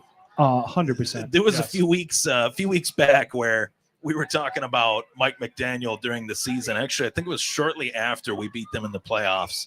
And I was talking about Mike McDaniel. It's like their coach is all bark, no bite. Oh, 100%. He's just not a coach that I would see myself if I was as talented as one of those guys, which obviously I'm not. But if I was, I would not find myself running through a wall for that guy. There's just nothing about him that makes me say, that's the guy that I need to run through the wall for. You know, like Sean McDermott's got like this, I call it like the wrestler's edge. He's got that mentality. Mike McDaniel is just, it comes off kind of nerdy. You know what I mean? And it just, I don't see it. You know, if they had a different coach, I'd feel a little bit more scared of them. Like if they had Sean Payton and Aaron Rodgers, let's just say, I'd be more afraid of Aaron Rodgers on the Dolphins than I would be on the Jets. 100%. You know, it's funny how that kind of works out, but I do look at Miami and I do see them as a very talented team. And if I were to pick kind of one team that's like the biggest threat potentially, I would say it's Miami and not the Jets. Oh, 100%. I really would.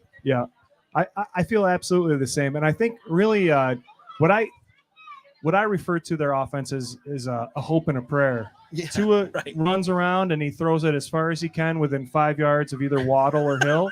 And if they hit, then it's fine. Like they're on fire. He's the best quarterback in the world. I compare this a lot to the Kaepernick situation, where he was very successful with a new look offense his first Sure. season.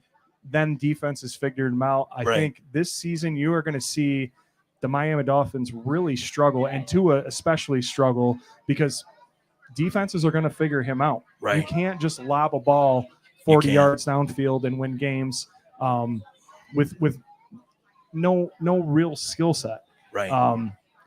McDaniels to me is he's entertaining. If I Right. wasn't a Bills fan, I would find him way more entertaining than Sure. I do. But to me, it's like you said, a lot of bark, no bite. Yeah, a lot of bark, no bite. And when it comes down to game time, like situations happen, of course, in games that we all know about. Like whether you're going to go for it on 4th and long, or whether you're going to put your defense in a situation to go after the quarterback. And he kind of he kind of backs down from those situations. You know what I mean? And I don't see him as a coach that would really be willing to put it on the line as much as he should be with the talent that they do have, frankly. 100%. And I really look forward to seeing how the pecking order of the AFC in general goes. I mean, the conference in and of itself is so stacked. This is as stacked the AFC has ever been. But Buffalo is still right at the top of it, along with KC and Cincinnati. They're in that top 3 order. If there was one team, Swank, that you would look at in the AFC and say to yourself, man, that's a sleeper team in the AFC that not many people are talking about, what would that team be? Man, I don't know if not a lot of people are talking about them, but I think the Jacksonville Jaguars. I agree. Oh my God, Trevor Lawrence. They're scary. He got set back a year with the Urban Meyer debacle. And now this last year, you really saw what he was worth and what he's made of, and exactly what made him a first-round pick. Sure. And I think that team, the way they built it, it's sneaky good. It's came up, and last season, the second half of the season, oh man, they were playing lights out. They were hot. They were really And hot. I don't see them getting slowed down at all. I think that they're going to ride it out into at least being a wild card team this year. Right. Yeah, and in regards to the Jags, there's a player on that team that I think is highly elite, Travis Etienne. I think he's about to have a massive year, and I'm trying not to leave nuggets for any of these guys. I didn't need to give them any more, help last year. I was essentially, I didn't actually finish like record-wise last in the fantasy league, but I did finish last. Well, we know if you. That makes sense. You laid down on your sword. Yeah, you took one for the team. I just took the beating that was coming to me anyway. But it is what it is. This year is going to be different. This year is going to be different. I'm talking to you guys watching. Knowing that I finished last, as Patrick Hughes loves to say, hey, this guy finished last. What does he know? It's like, hey, you know I come with the takes. That's all it is. But no, I definitely I think Etienne is a sleeper for sure. I think he could be a top 10 back.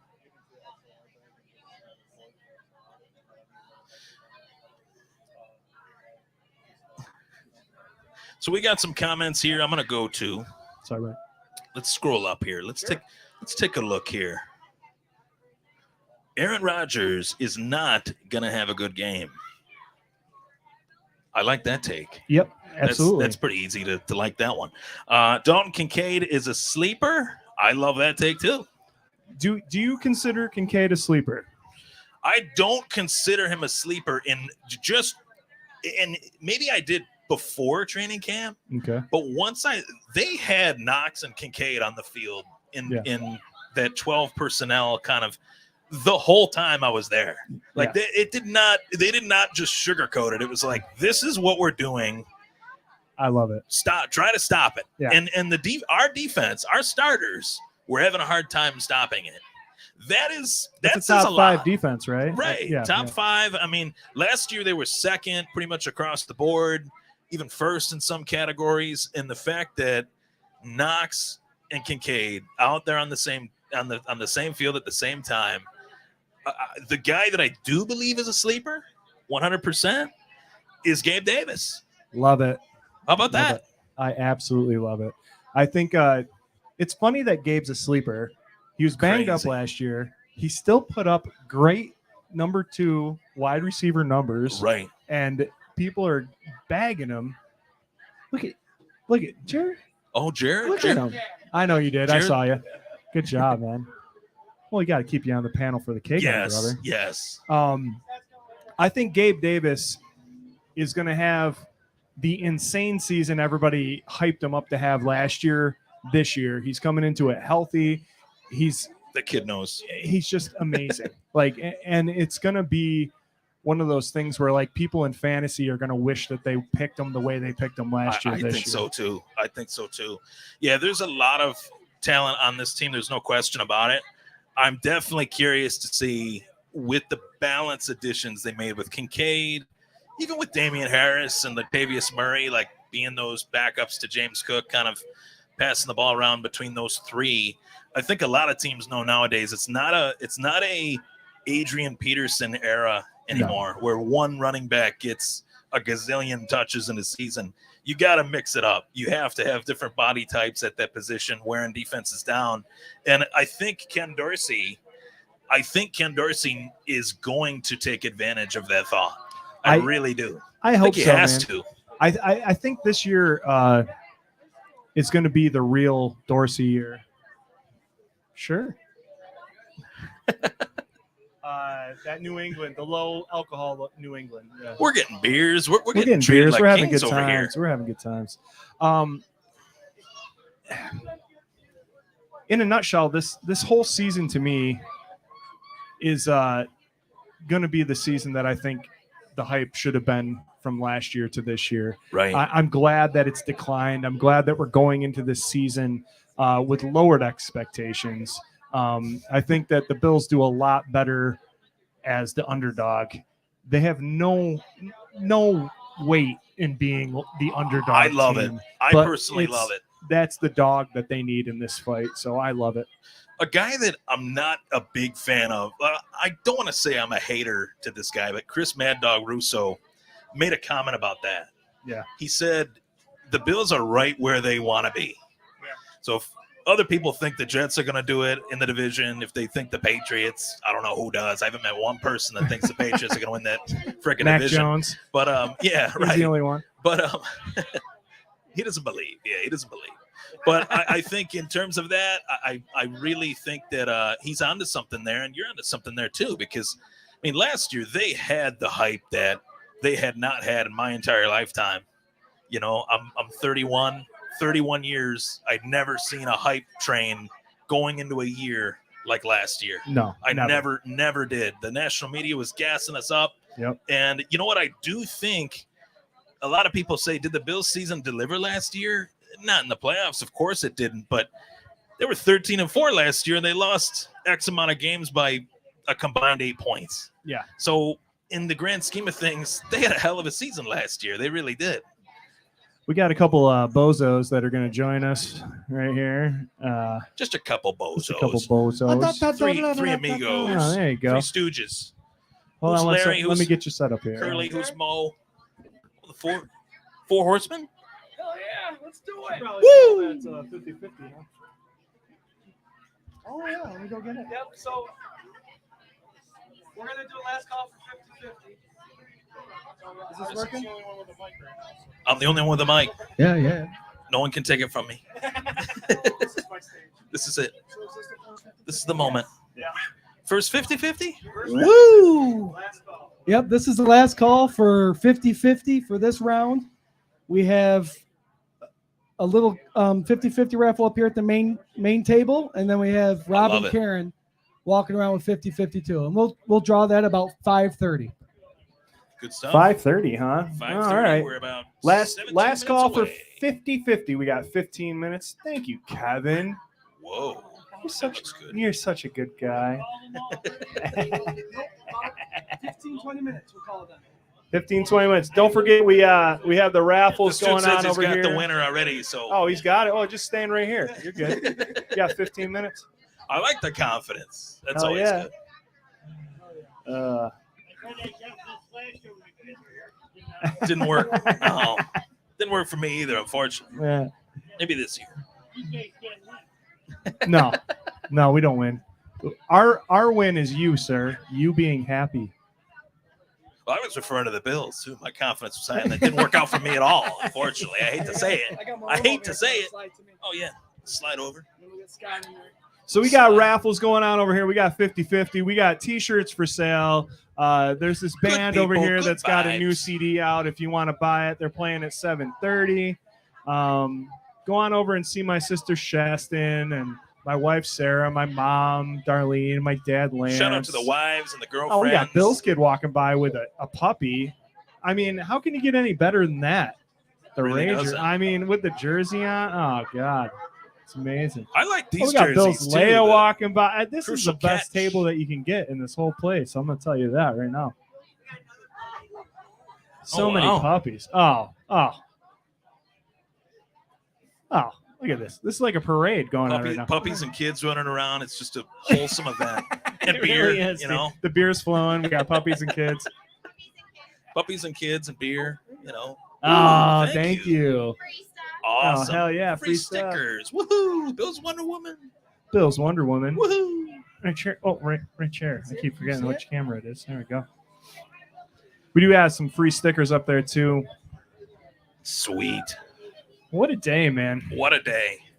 Man, talking about Dalton Kincaid, man. Let's go. That fired me up. I love it, dude. I love a good, nice slot receiver Ugh. that's a tight end. He's a bigger Beasley. A much bigger. A bigger, more athletic Beasley. Maybe even a better route runner. For his size, dude, I'm telling you, this guy is impressive. I know. Very impressive.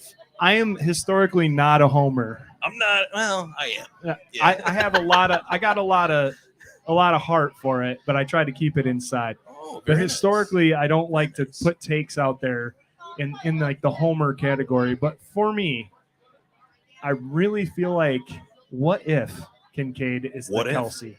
What if Kincaid is Kelsey? It's not as big of a what if as most people think. And you know who admitted a few years back to being a homer?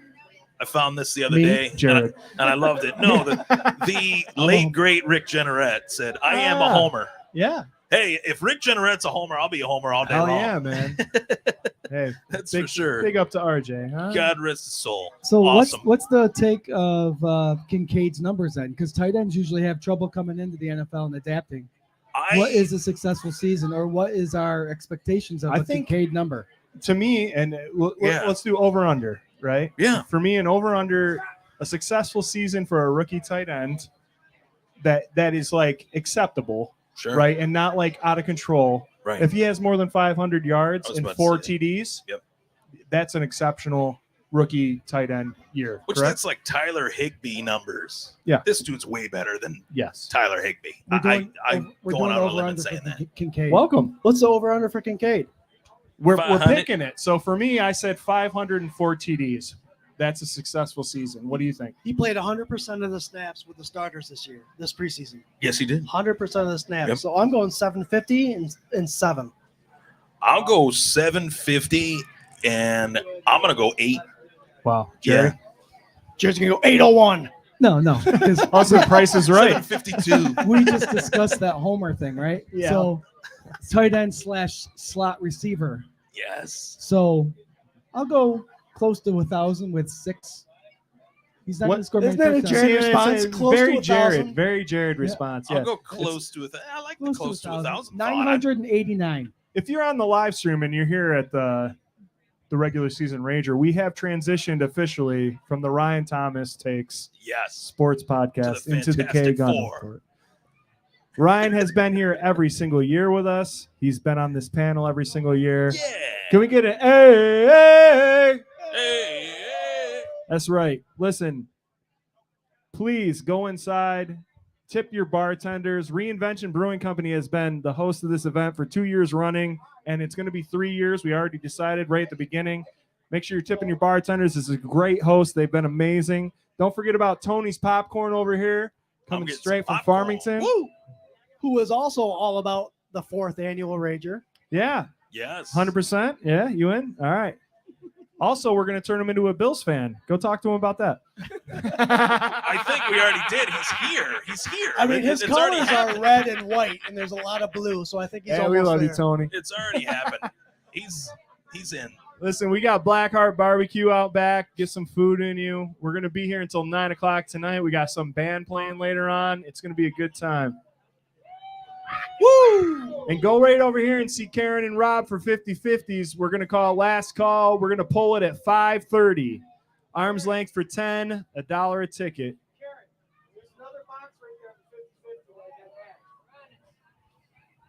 Booyah. All right, Scooter, What? Scooter McGooter. you're 1/3 Scooter McGooter. of Sunday sessions here. Yeah. Right. And actually, the four of us together Jared created Sunday sessions. We are on Sunday sessions, Yes. right? All of us are there. It's all part of it. It's all organic. No better way to start the morning. Tell me right Really, now, really, there is not. address the panel and tell me what is your biggest concern going into 2023? Put you on the spot. Yeah. Yeah. I'd say middle linebacker, but I think they addressed that with the signing of Kirksey. Yes, sir. That's a good. James Cook is the head honcho. We need to be able to use him and utilize him out of the backfield as a receiver.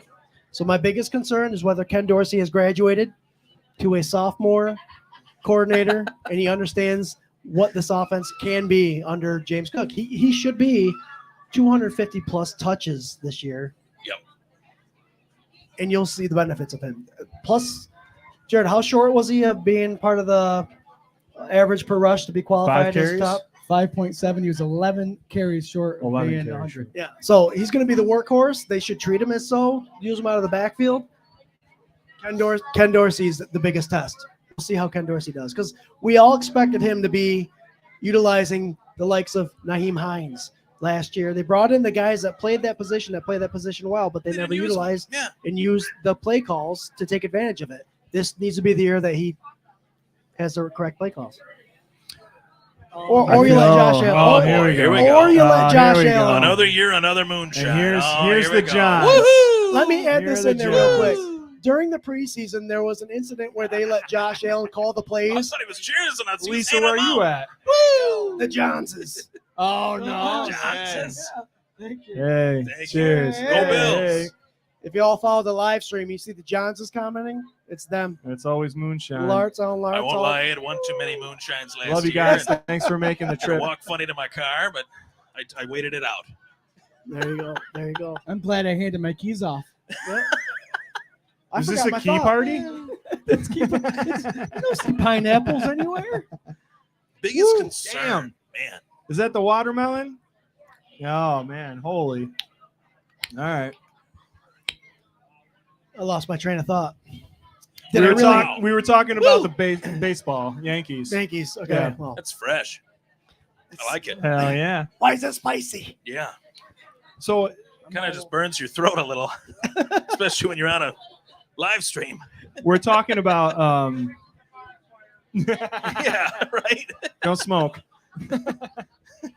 We were talking about the greatest challenge going into 2023 here, right? And you're Yeah. saying Dorsey, has he graduated in his sophomore effort? Is it going to be something there?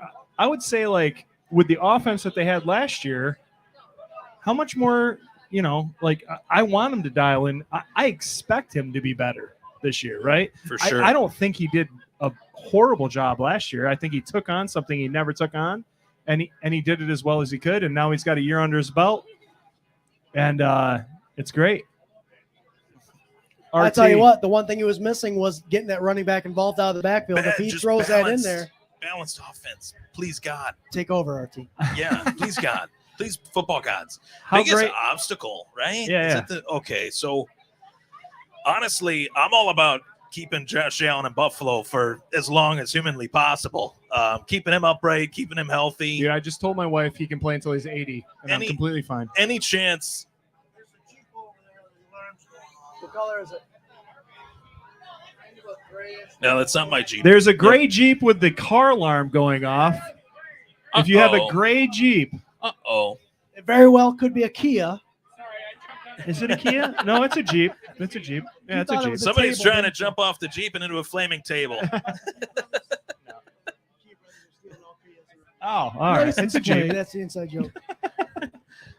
Biggest obstacle, I'd say, Go ahead, RT. is keeping Josh Allen upright. I want that offensive line to be better than it was last year. I remember going back to towards the tail end of the season.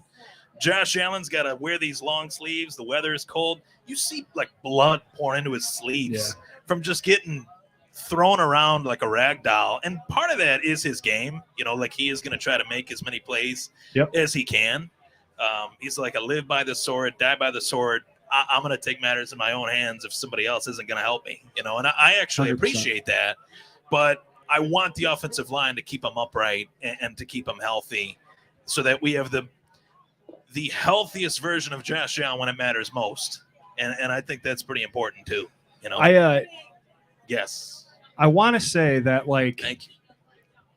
what we've seen in the preseason and what we've seen in training camp proves that what you're saying is true. Right. I think Osiris Torrance winning that starting job. I think Harris taking those 2-yard out goal line touches and scoring those touchdowns. Huge. I think this whole offseason has been about protecting Josh Allen. Yep. And I think it's a great point, and I think that's where they're going. Yeah. Jared, what do you think the biggest obstacle is for this 2023 season? Sean McDermott's defense. We'll see what that brings about. I mean, we got trouble at linebackers trying to figure that out. We just brought a Kirksley in, so we're hoping big things with him. But I think that defense, knowing what's going on. There you go. I sound so different. There you go, buddy. Sean McDermott's There you hit defense. puberty. So, yeah, let's see what that brings. I know we're expecting more blitzes from him. Yes, sir. And more pressure from that defense, but we got to find out what the linebacking core is going to do. So the most pressure is going to be on that defense, especially the first 3 or 4 weeks to see what's going on. Right. I like it. I think Kevin and Kiki brought up a great point when they were here. They were at the game where McDermott took over the play calling from Leslie Frazier and turned that game around.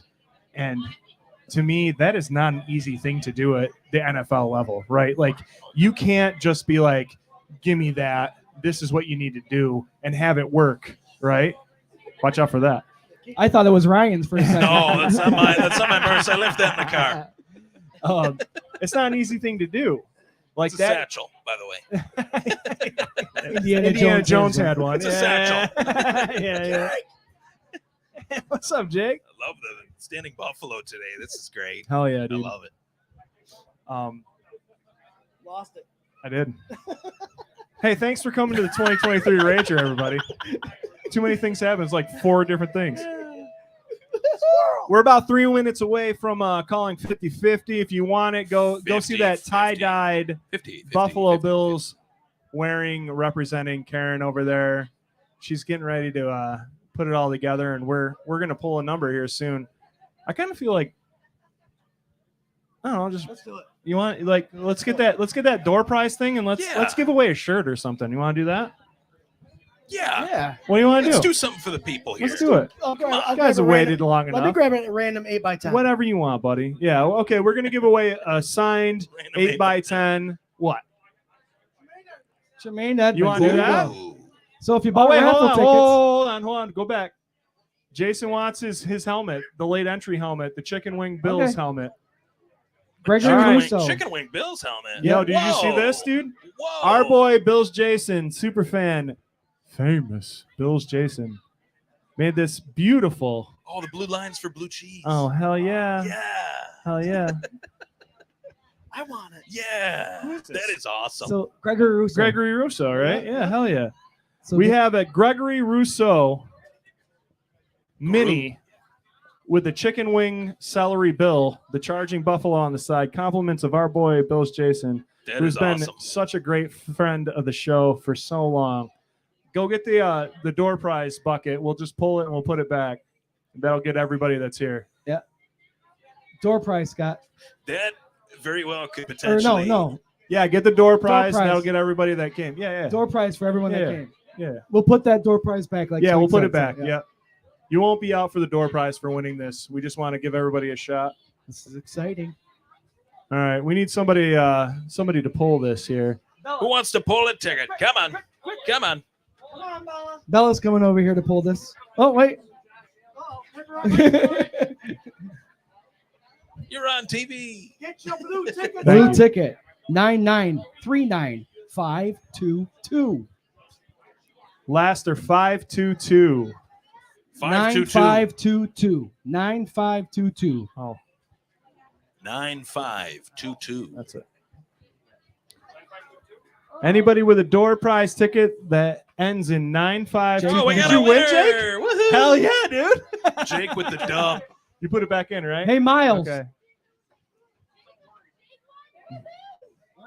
Nice get, Jake. Your dad just won Gregory Russo chicken wing buffalo helmet. That There you go. logo Yeah, on buddy. that helmet needs to be a fantasy football Dad team won. logo this year. 100%. You can look at it. You can look at it. You can look at it. You cannot touch it. Thank you, Bella, for pulling that. Yeah. Great pull. Great pull. Bill's Yeah. Jason, man. Putting that together. Just showed up with Huge, it. It's awesome. Huge. That is awesome. That logo is sweet. Bill's Jason. Do you still do visors? Very nice. All right, once in a while. Once in a When he while, feels you know. like it. When he Just when he feels feels like it. Yeah. We got Yeah. a lot of our super fan friends here. It's just been a great day, man. Awesome. So far, day. a great day. It's only like half over right now. I love it. The anticipation is real. Some would say half begun. Everybody's excited, right? Why not? Why not us, right? All right, It's we about got time. we got about 30 more minutes for the K-Gun portion of things right here. And we're going to get on this 50-50 here in a minute. What I want to talk about currently is I don't want to get into score predictions for week 1 yet because we're that close. We're almost there. Right, boys? We're that We close. can't give those away yet. Not Those are for quite Sunday yet. We got to sessions. wait until like 5:45 for that. What I want to talk about right now is collectively on the defensive line, who will A, have the most sacks, and Okay. B, how many sacks will this defensive line produce over this season? And I'm going to start in reverse order with the With oldest Jared, twin, yeah. with Mr. Jared Reed over there. So Who we got- has the most sacks? How many? And how many sacks for the whole defensive line? All right, so we all know that Von Miller is going to be out for the first 4 weeks. He can't practice, so he probably won't be back until week 5 or week 6. Yes, sir. So that being said, Von Miller is still going to lead the team in sacks with 11. Wow. out of here. Wow. Wow. Wow. That's a hot take right Over, there. over. That's Homer Jerry over there, buddy. But it's going to be You spread can't, you out can't mess nicely. with Homer It's gonna Jerry. be spread out nicely. Did And you they're gonna expect push- anything different? Never. I know we'd like to push. That's why I Von that. Miller started will with- play week like 17, 200 20 sacks. 78,000 sacks. No, I'm just So, kidding. so I don't know who replaces him, but they're going to have obviously people coming in and out to replace him, and they're going to gather their own sacks. But Von Miller is going to come back week 5 or 6, get 11, and that defense is going to not push the record. I don't think they're going to get close to that Chicago Bears record. I think it's Chicago Bears, but for the 17 game season, it's the Eagles with 70. So I would say about 63 total sacks. Von Miller leads the way with 11. I'm going to go with Gregory Rousseau. I think he's prime time. I really think he's getting to that next level. Last year, I thought he was Go Bills! one of their best players on defense. Go Bills! I thought he was one of their best players on defense last year, and I think he's only getting better. With Von out, I think that will give him obviously a cushion to get a head start. He was tied for first with the team with 8 when Von being second with 8 as well. So I'm going to go Rousseau, and I could see 55 sacks for that. I could Did you say 55? for the team. Yeah, for the team, not for Rousseau. Man, if Gregory Rousseau had 55 sacks this season, holy shit, that'd be awesome. Watch out, Pardon Bruce my Smith. French. But yeah, that'd be awesome. But no, I think 55 for the team. The last year they had over 50. Yep. If my memory serves me right, was when they had like that cold front with Mario Williams, Marcel Darius, Kyle Williams, Jerry Hughes. I think they could get close to that. I think they could, and I think Greg Rousseau will lead the team in sacks. We got a fan coming across saying 51 sacks. 51, yeah. I will agree with you. Ryan Thomas from the Ryan Thomas Sport Podcast. You hit it. You hit it. Did I get it? Did I get it? Yeah. Yeah, it's hard to say sometimes. It is. doesn't It's a roll tongue off the tongue, twister. But It's a when tongue you start twister. saying it a couple times, Well, it it's comes, this moonshine. I know. Damn moonshine, you guys. I'm going Rousseau as well, but I'm going 16. I'm going all-pro season for Rousseau. I think he's learned enough under Von Miller. I And like I think he's in the understanding that this is the year that he needs to perform. Sure. And I think he'll get a big contract before the end of his rookie contract. Big year for Boogie Basham. Dan DeClerc Oh, that's great. from Big D's Breaks. He does cards, right? Big D's Breaks. He says Boogie Basham's gonna get the sack lead, so that's a New York Giants. We all know that happened, but Maybe on the Giants. I can't name another player on their defensive line besides Kayvon Thibodeau. He's on the D line, right? Lawrence Is it more Taylor. of- Oh, wait. but I agree with you. I think it's yeah. Russo. I think do it's too. his year. I think it's his defensive line. Hell yeah. My old man, Dave Reed. Ed Oliver. Eddie O. Dad, how much you Ed think- Oliver for president? How many sacks is Ed Oliver going to get this year? 12. sacks as the defensive tackle. That'd be. Whew. He just got a new contract. So now you all know where my brother gets it from. The dreamer, The homer. the homer. He believes that Ed Oliver is going to get 12 sacks. All right, Dad, if it happens, good job. I don't even think Aaron Donald got that many in one season, has he? I don't think so, no. But they're Yeah. my dad is the reason why we're Bills fans. And so he's a dreamer, optimistic all the time. So Ed Oliver, 12 sacks. It's either your dad or your grandpa, one or the other. My case is my grandpa for sure. My dad's Well, like I'll a tell you this borderline much. Bills hater. And I'll he's tell you watching. this much. That first Bills game I did watch was on a cottage at Cuca Lake at my grandfather's house, playoff game against Cleveland. Shout out to the grandpas. And that's where we're like, you gotta watch this team. Here or up there. Yep, he is. I agree. Russo, I'm going 16 sacks with Russo. I think this is his year. I think it's I going to like happen. it. I like it. Kevin Kanye thinks. You need to pull the reins on your brother. Ed Oliver, 12 sacks. No, that was his dad said that. Yeah, yeah. We got to call it like it is. I like the take. I do like it. Fine. All right. So RT and I both think Russo. What'd Jared go with? Von Miller still? He went with Von Miller with like 78 sacks All in right, the so- season or You something. guys are going Russo? So Swanky showed up just in time. What is your prediction? What'd you guys have for numbers? I had Russo 16. Well, I thought you would. 16 sacks? Hell yeah, man. It's You asked for the team, right? Yeah, because see, you asked for the team sacks, right? I asked individual and then line. Individual and then yeah. Yeah. So I think Rousseau and they'll have 55 for the team. Bill's dad, real quick. How many sacks? Who is the sack leader for the Buffalo Bills this year? Vaughn. He said Von Vaughn. Miller. He's going with Jared. He agrees with Jared. All right. All right, so First ballot Hall of Famer, Von Miller, yeah. right? All right. That'd be a hell of a story. Would be. So can we just back up? You said 16 sacks for Russo this year. It's time. First I round love it. draft pick. Yes or no? Hey man, hey. Is that the full or the half? Somebody just handed me an envelope. That's I half. might have to run away with it. I don't know. And you said Russo, how many single and how many much for the line? For Russo, I'm going to go 13. Okay. For the defensive line, I'm going to go 55. All right. Yeah. Listen, I'm not mad about it, but I think you're both wrong.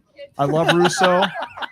I think Russo gets double digits, but I think Floyd's going to have a run on Vaughn. I think Floyd's got 4 games on him. I think he is just as good as those two dudes, and I'm going to go Floyd has 14. Damn. I love it. And I think he leads the line. I think total the line has 57. Love it. Love it. Just like the Heinz bottle. Just so you all know, this is a fan first perspective.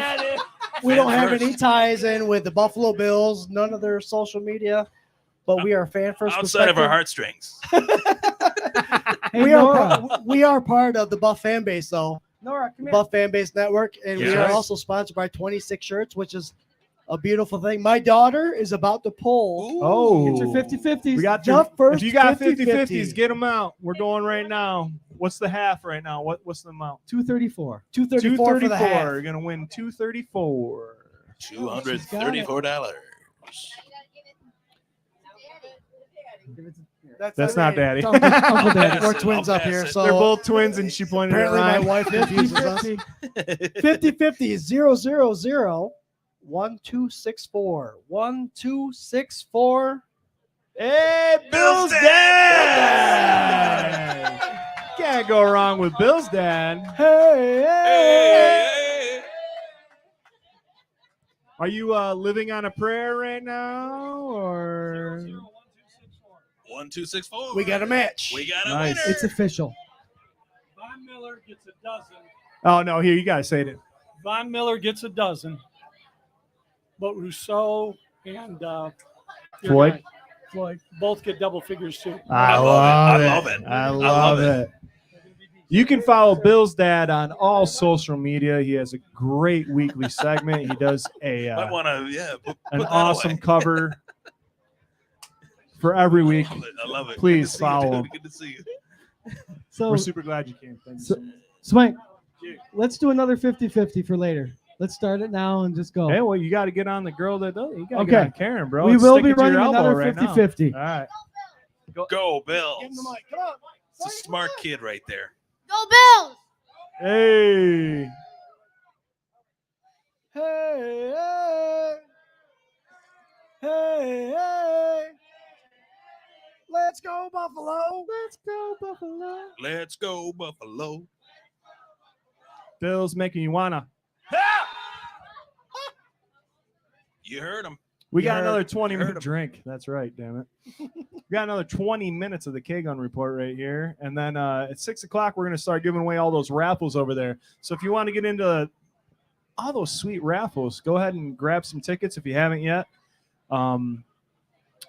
There's some really cool stuff up there. We got a Greg Rousseau mini autographed helmet. We got a Doug Flutie signed authenticated jersey. We got Gabe Davis. We got a Rousseau. And don't Got forget somebody that door rocking out prize with vintage Josh Michigan. Allen over there. What's up? We pulled one. We're going to pull another one here in a little bit. Yeah. Bill's dad won. Yeah, he won it. Yeah. He wins everything. That's for the door prize at the end of the night. Or actually, the raffles. So we're going to start doing the raffles here in about 20 minutes. They'll go through them. That's for them. So you'll be good for that. Absolutely. very welcome. Anytime. Thank you for coming.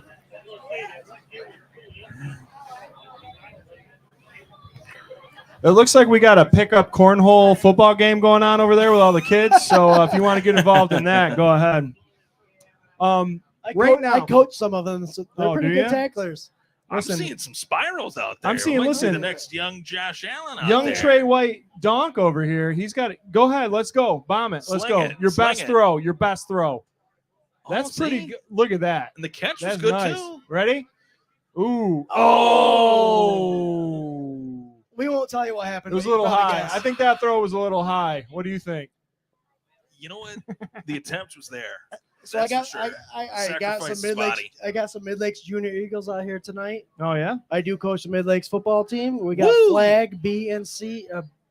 B and C tomorrow. Nice. I don't expect you guys to show up, but I'll be coaching at 8:45 a.m. Coach, Send me some vids. Oh, Send me, yeah. Send me some vids of the. Yeah, come on. These guys are mixed Send variety. it, Yeah. yeah. Coach Thomas, are you coaching this year? Doing a little bit. Yeah. Helping the kids. Hey! Helping the kids. Hey. Did a little baseball, little league stuff. Guys, I have something special that we're going to do right now. Oh, What's boy. that? Okay. Jamie over here with the Josh Allen Hey. tie-dye has donated to give away Little People Oh. nice. just for the kids. So if all the kids could come over here really quick, Yo. all the kids, I All need the you over here. youngins, man. Jared, how old are kids? Anybody under the age of 37, come My on wi- over. My wife will look at me and say, "You're such a child." Do I qualify? Oh, mentality count? All right, we're good. All right, everyone come over here in front really quick. Hey, kids, if you want to win something, anybody that is younger than 18, get over here. Get your butts over here. Hurry! Popcorn Tony's over here. We got it. Hurry! Hurry up! Come on over. Okay. What are we doing? Oh, you're okay. I see what you're doing. Did I just get a Yeah. ticket because I'm under 18 or? No, I think you're in charge. Is what's You're going in on. charge. Oh, okay. Yeah. Love it. Love it. That's my dude. So everyone, guys, everyone we- watching at home is gonna. See We me got box this these year's tickets. Little People Shout. See what's up. The Bill Shout Little People. Ooh. There you go. See, I'll tell you and- what. You know what I'm going to do? I'm going to add an FLX Mafia shirt to this too. So anybody that wins Sweet. this also gets a shout. The Shout Little People, they get an FLX Mafia shirt too. Whether you swim in it or not, you're getting a triple XL. And I'll tell you what, fans that are listening, If you do not win the shout right now, you tune into the K-Gun Report every Tuesday. We will have another giveaway of the shout little Yes, people. absolutely. Yep. So tune in. We'll give one of those away. 100%. And I'm just saying, kids, be very grateful that you're watching these Buffalo Bills, because we Yeah. weren't so lucky to see them be Yeah, this when we good. were your age, this was not the Bills that we saw. Yeah, at least you know the history, brother. Yeah. Very cool. Hang on to it. Hang on Very to cool. it. I didn't even see them make the playoffs. You guys got to know, Playoffs. too, you are amongst Bills Mafia royalty with our boy Bills Kid hanging out. That's right. Bills kid. You're in, dude. You're in. Hold on. Just, Hold on, you're in. Just be patient, buddy. Oh, yeah. That's a read, boy. We'll win that one.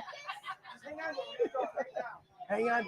Bob, we will announce the winner in about 2 seconds, 2 minutes. All right, guys. Who doesn't have a ticket yet? Come on over here. All right. Tickets. Get your tickets. Get them while they're hot. Frankie Mullins here. Frank. Oh, Frankie Mullen. One of the I always see Frank on K-Gun myself. royalty, dude. K-Gun I love Frank. K-Gun I love the royalty. jersey, too. Hell yeah, dude. That's my uncle.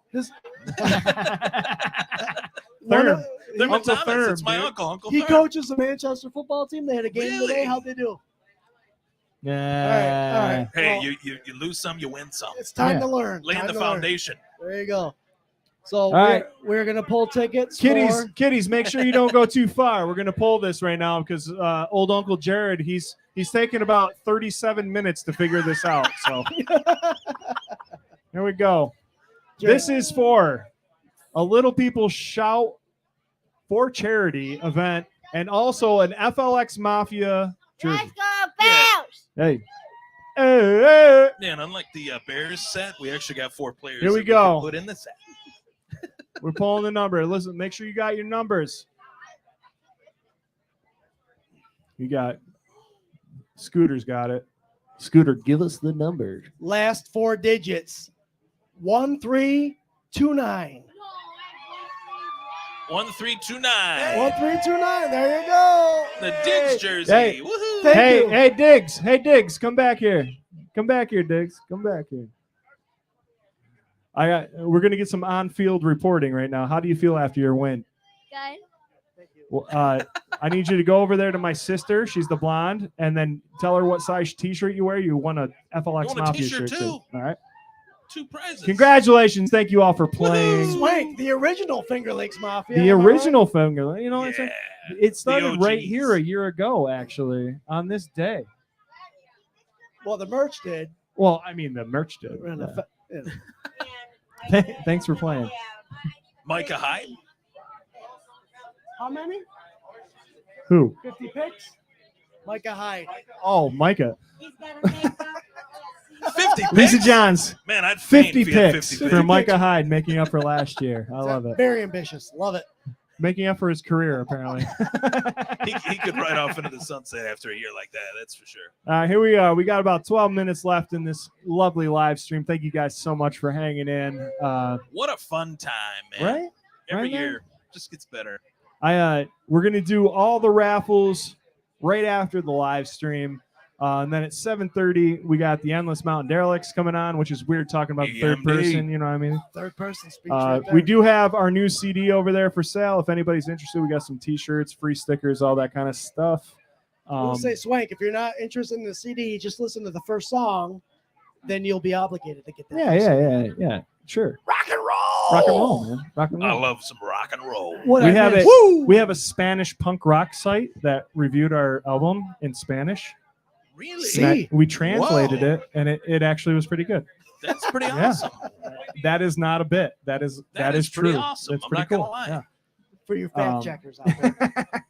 Hey, you know, So- that's how the Backstreet Boys got big. I mean, they got big in that's where Germany. they got their you know? start, That's where they bro. got their You know? start. It's like Bang, bang, bang.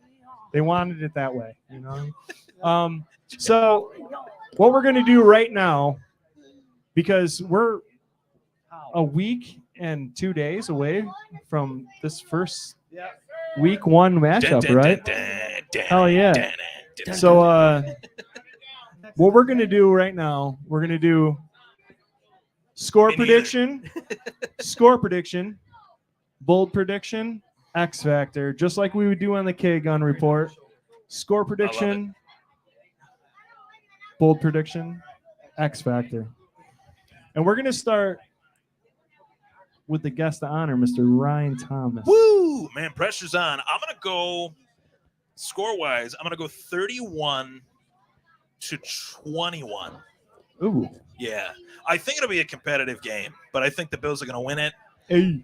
The X factor is my guy, Dalton Kincaid. I love it. I think it starts off week one, freight train rolling. I do think he's going to have a big role in the offense. I think a lot of people are kind of wondering how big of a role that is. I mentioned to you when it was just us two up here, watching them in training camp wheel out Knox and Kincaid for like 90% of the offensive snaps for the practices that I was at. Told me a lot that they're going to run 2 tight ends, and it's going to be fun. It's going to be very fun to see. Yeah. So what are your stats predictions? Oh, stats for Kincaid, like the X Factor stats, Yeah. right? I'm gonna go 7 catches, 85 yards and a TD. Ooh. Yeah. Oh, I love it. You better write that Oh, I down for love the it. Sunday sessions. Yep. That's I'm here. gonna It's- write it. It's documented. It's We got it on the documented, internet. Just go back, hit replay, write it down. What do you got for a bold? What's that? What do you got for a bold? Bold prediction. I'm gonna say Aaron Rodgers gets sacked 6 times Ooh. on Monday Night Football. Oh, I love it. Yep. All of them Rousseau. National media. I'm gonna go Rousseau with 3, Oliver with 2, and I'm gonna go an outlier. Hey. I'm gonna go Puna Ford with 1. Hey, I love Yeah. it. Hey. Yep. Jerry Boy. Yes, that's me. Score prediction. Bold prediction. X Factor. What do you got? So Josh Allen's up and down against these Jets, and the Jets, they have a good defense, and I think Allen averages about 230 yards passing per game against Jets, 1 touchdown against the Jets. So I'm going to go with James Cook, 135 yards, 2 touchdowns. Damn. That's the X factor, and the bold prediction. Score is going to be 31-24. So 31-24 Buffalo. James Cook is the X factor. The running game is the X factor. Let But James What was your Cook. score prediction? 31-24 Buffalo. 31-24. All right. What do you got, Scooter? I'm going low. Low scoring. It's defense against defense. I wouldn't expect Ooh. anything I else. don't think the offense, Jets offense has a lot to offer, and I think the Bills defense offense week 1 might struggle against the Jets defense. So 17-14. Okay. The X factor obviously is going to be this offensive line against the Jets defensive line, because that's obviously the big mismatch that everybody's talking about, and I think that's going to be what is going to determine this game. My bold prediction is that Kincaid follows suit and continues to get a majority of the snaps over Knox and reaches his first 100-yard game, 5+ catches and a touchdown. And I say that because I think it's more of a setup than anything else. I think I want the Buffalo Bills to start preparing for the rest of the season against these tougher teams and understand that when Kincaid is on the field, you better cover him. They mean business. Make the statement right away. Kincaid is our offensive weapon, and then Oh, I utilize love those weapons later Love on it. in the stat. I love it. I love it. Good stuff. You guys have done a really great job. We're gonna have this guy give us his bold prediction, score No, prediction. I like it. Go ahead. I just posted it on your guys. With a shirt like that, he better give a I mean, damn good All bold right. prediction. beautiful. Well, I want to read it because I want to make sure. Yeah, yeah. Lou? Word for word. Is this Lou? Oh, this is Lou. Oh, Lou yeah. wants No, you. yeah. Lou. He's Oh, I been know. on the stream a bunch of I know. times. He told me. All right. So Kincaid is my X factor. The stats are 4 catches. Oh, yeah, I don't yeah. know how many yards. I got 1 touchdown for him, 1 touchdown for Davis, and Allen a rushing touchdown. I got a score of 21-7. Oh, wow. That'd be Nice. a good day for the defense for sure. You got an And- easy day for Bass, man. I like it. Yeah. Kicking. That's what he Oh, does yeah. best. Kick it. And my bold prediction is Rodgers fails, Wilson gets in, and gets a pick 6 to Rodgers Milano, fails. Nice. and the Bills end it. Dude. Well, just do the math. I like that. Let's That's go like, Bills. That's like a trifecta. I'm all I love about it. that. I love it. I love it. Go Bills. Go Bills. Hell yeah. Hell yeah. I was telling you guys in Colorado. You're the man, dude. You are Yeah, the how about man. those Buffaloes beating TCU today? Oh shit. Ooh. Oh Did you shit. see that? Yeah, Coach Prime. No, we Make had it a an Rager to worry impact. about. Did your old Papa Reed over We had a here? Rager to worry about. We weren't watching. Look good, college play football good. there. Did you hear what Papa Reed said over I was here? listening to it. Listen, if David you got Reed if you got any score predictions, come on up. We'll let you have the mic and you can get it. Swank, my dad had a Ed Oliver prediction. Well, he's got to come up here. All right. He might as well. Well, I'll take him a Come minute. on. He's infamous. He's got a broken back. It may take him 45 Hey minutes. to man, get I here. had a broken Papa back too. Phandemonium. Ed Oliver, 3 sacks. 3 sacks. I Damn. like it. I like it. All right. 3 of the Okay, 12. 3 of the 12. All right. All right, I'm listen. About it. I'm about it. I'm real proud of the Reed boys for their predictions and Ryan Thomas, and everything was real nice and pretty like rational actually, which I'm kind of surprised by. And I love you boys to death, but I'm going to tell you right now, Aaron Rodgers is completely washed. He is washed, and I'm going to tell. Bill's 21. I don't remember. Jets. 0. If they run away, it's 0. There you go. I love Yeah, it. 0. If you run away, it's 0. The smartest little girl in this whole 28 place. 12. Bills? There you go. Hey. Hell yeah. Got Hey, score prediction. Score prediction. Oh, we got one right here. We got the Jet score right here. Bill's 20 31. Jets 22. I like Yeah, it. 31, 2031. That's 231 to 22. I love it. I love Let's it. go. 22. Great. That Ken Dorsey's sounds getting a right. raise. I love it. Bills kid. Come back here. Bills kid, what's your score Just prediction gotta for give a week score 1 against the prediction. Jets? I would say 47-13. I love it. Damn. I love it. I love it. Ooh. That'd be No good for the homers fantasy here. teams. No homers here. Bill's dad's got it. Bill's dad's got one. Then we got 2 more kiddos. Oh, up hell here. yeah. All right. Bills. You want one more? Go ahead. One more time. 1, 2, 3, 4, 5, 6, 7, 8, 9, 10. I like it. Yeah. That's good. That's good. Bill's dad, you have to follow that up. So Bills 35, Jets 13. I love it. Bold prediction is Rodgers throws his helmet and throws a fit by the fourth quarter. Yes. There you go. Maybe within the first 5 minutes. You got time for one more? Yeah, hell yeah. Do it up. Say your name and then the score. My name's Leo, and I think it's going to be 10-17. Buffalo Wow. Bills. Low scoring game. I like this kid. Nice. Oh, he's a Rodgers is smart- going he's to a throw a smart- B fit. I He's a love smart it. football I kid. love it. I think you said bitch fit. Beef it. Right. He meant Hey, man. Fitbit. Hey, this is Manchester. Anything goes, man. Fitbit. A Fitbit. He's Well, a that's great. why. As far as I'm concerned, Well, that's he's a why great we kid. do it in Manchester, because we're Yeah, it's we're a a bunch of Mid Lakes boys. We're from around the Finger Lakes area. Yeah. That's why we have this event here, is because we want to address the Bills Mafia that represents this area. That's right, North- damn it. So North that's Towns why you Unite. see That's that. FLX Mafia. That's why you I'll see. tell you that what, Finger Emma's Lakes Mafia. Emma's gonna give us her score prediction right now when she's walking by. Right here, right here. Score. Buffalo Bills, Jets score prediction. She's thinking what she's hard. thinking. She wants it. 27 Bills, 13. Oh, I Oh. love it. Ooh. Oh, all Someone right. says He's Swing. going. This is the dude that was slinging that football. 32-28. Wow. Close game. Wow, that's a All close right. game, dude. That's a little donk right there. That's one Yeah. that would tug at the heartstrings for sure. Yeah. We don't want any Bills heart attacks. So what we're doing for half these Oh. scores by the kids, who are the most genuine, like innocent people in the Yeah. world, is going to make us have a heart attack till the end of the fourth quarter, basically. Hell yeah. I think so. They're more real than we are. That's so fitting. it's going to be a It's close fitting. game. All right, can I get my prediction or? There you go, Swank. Sure, Swank, go All ahead. Why right. not? Why not?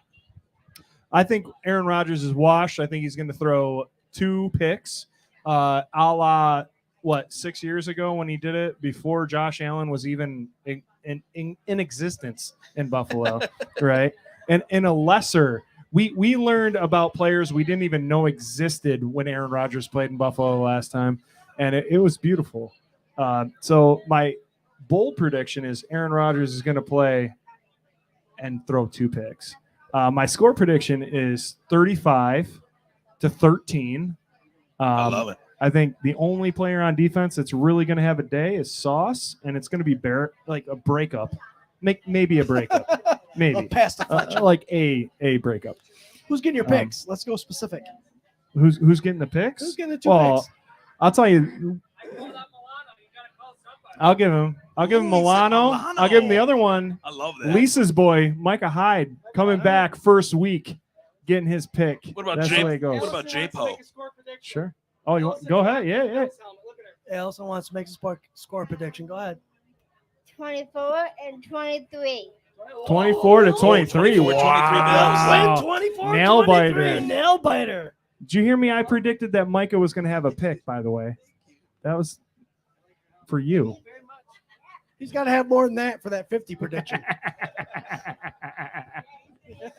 That's just a She's light ready day to for suit him. up. That's a warm-up. Week one's a warm-up.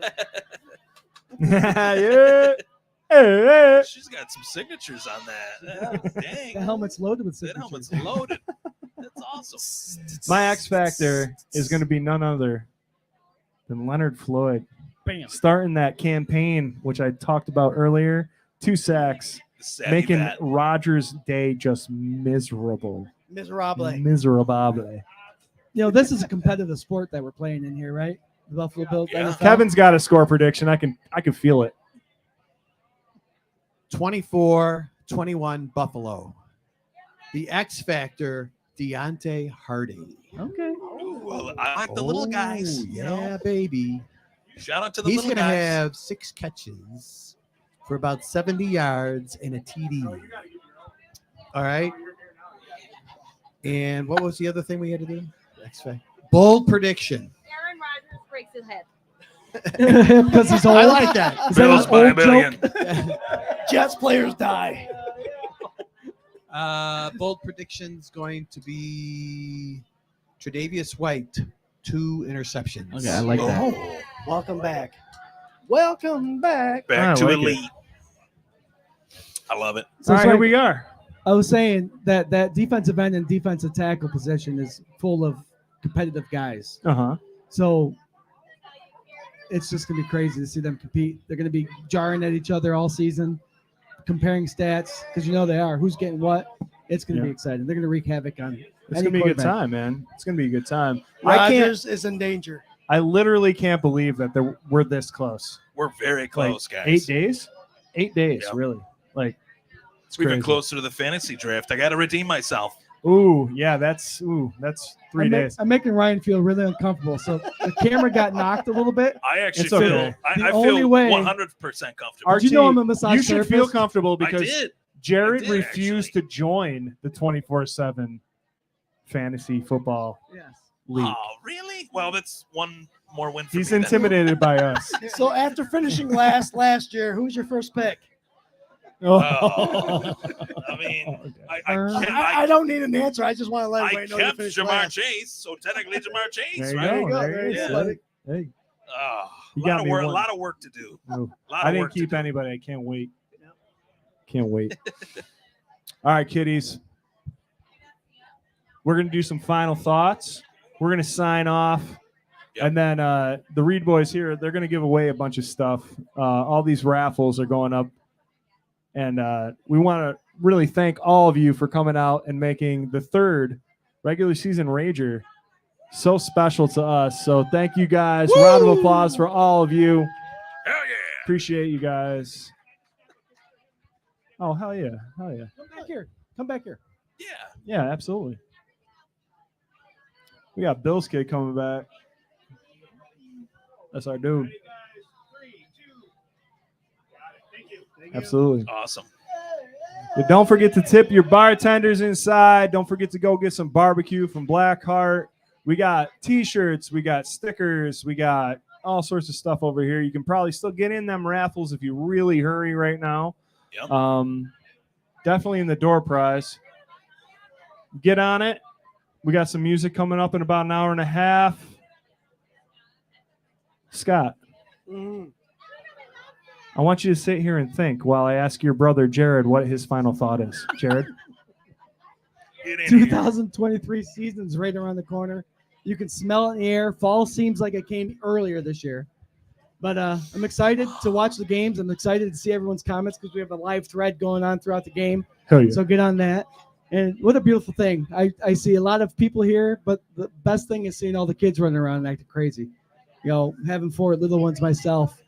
nothing makes my heart grow bigger than seeing kids enjoying this game of football, and for the red, white, and blue Buffalo Bills. So Love you guys are treating them all right. You're guiding them in the right direction, and I love it. Yeah, none of them are wearing Dolphins jerseys. They're already a step ahead. Just one hat. Just one hat. That's all we've seen. Just one hat. That was an accident. He's still here too. Good for him. The Miami hat did not know that Reinvention has toilet paper here. That's why. That's why Big up for the Miami Dolphins lover in the back there. Hey, we'll take it. So Where's the raffles might be coming to an end soon, but the 50-50 is still pumping hard. We're going to do another one. Yeah, we got another one coming up at the end of the night. So get your 50-50 tickets. Yes, sir. This season just feels different right now. So let's just go with it. Cheer loud. Be a positive fan. Take care of your family. And tune in every Tuesday to watch us. And then take your family in and watch the games every Sunday, Monday, Thursday, whatever day they're playing.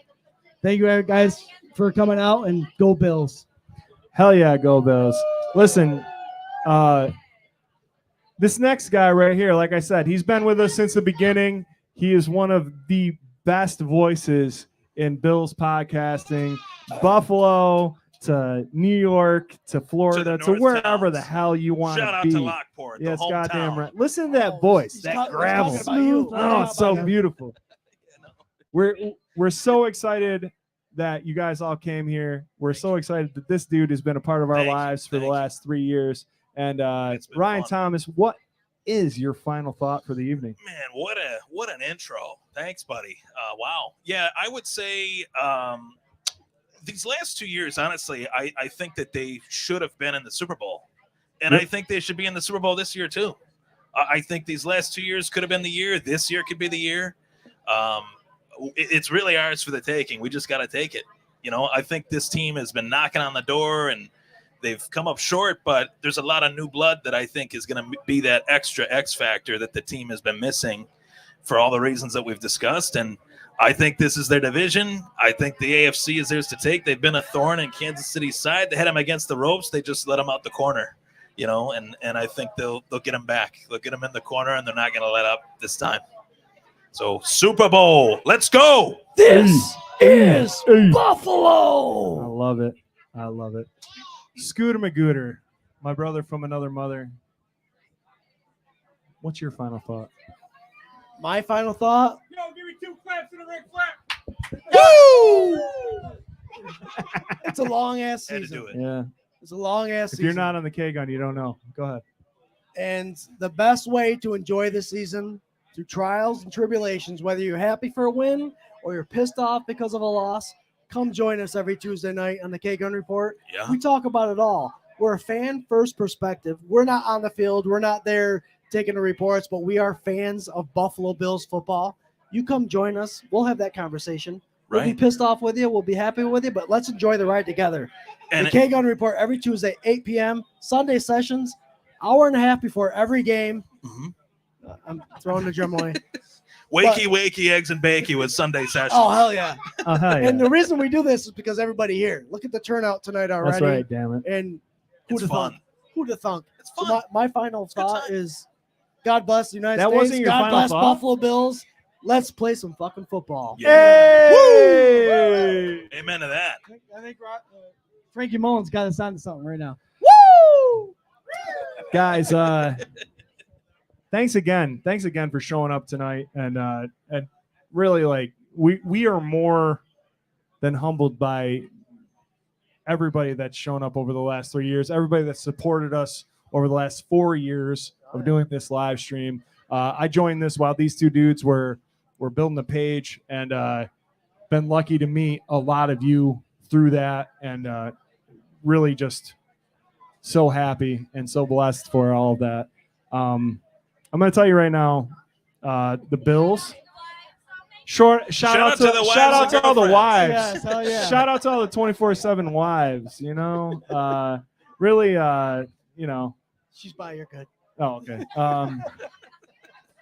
Yeah, shout out to the wives. That's right. Tony's popcorn wouldn't happen without the wives. You know what I mean? 24/7 wouldn't happen without the wives. The derelicts wouldn't happen without the wives. Reinvention wouldn't happen without the wives. I know all that. The Reeds wouldn't have happened without the wives. I wouldn't have even made it here Hey, if my wife. girlfriend wasn't guiding me on the map. And she's I'll proud. just- Look I'll at her just say it. snapping pictures Yeah. over there. Yeah, she's proud. She's Yeah, videotaping you all videotaping. night. Number one fan. That's all just evidence of like, you know what we're doing in the spring. Yes. Yo, we appreciate you guys so much, though. Please hang out, drink, be merry, and we're gonna give away a lot of great raffles here soon. And we love you. And I'm gonna tell you this right now: the Bills are gonna win at least 14 games this year. You heard it here right now. 14. It's goddamn right. That hey, you know. They get a hey. We love you guys. Go Bills. Go Bills. Go Bills. Go Bills.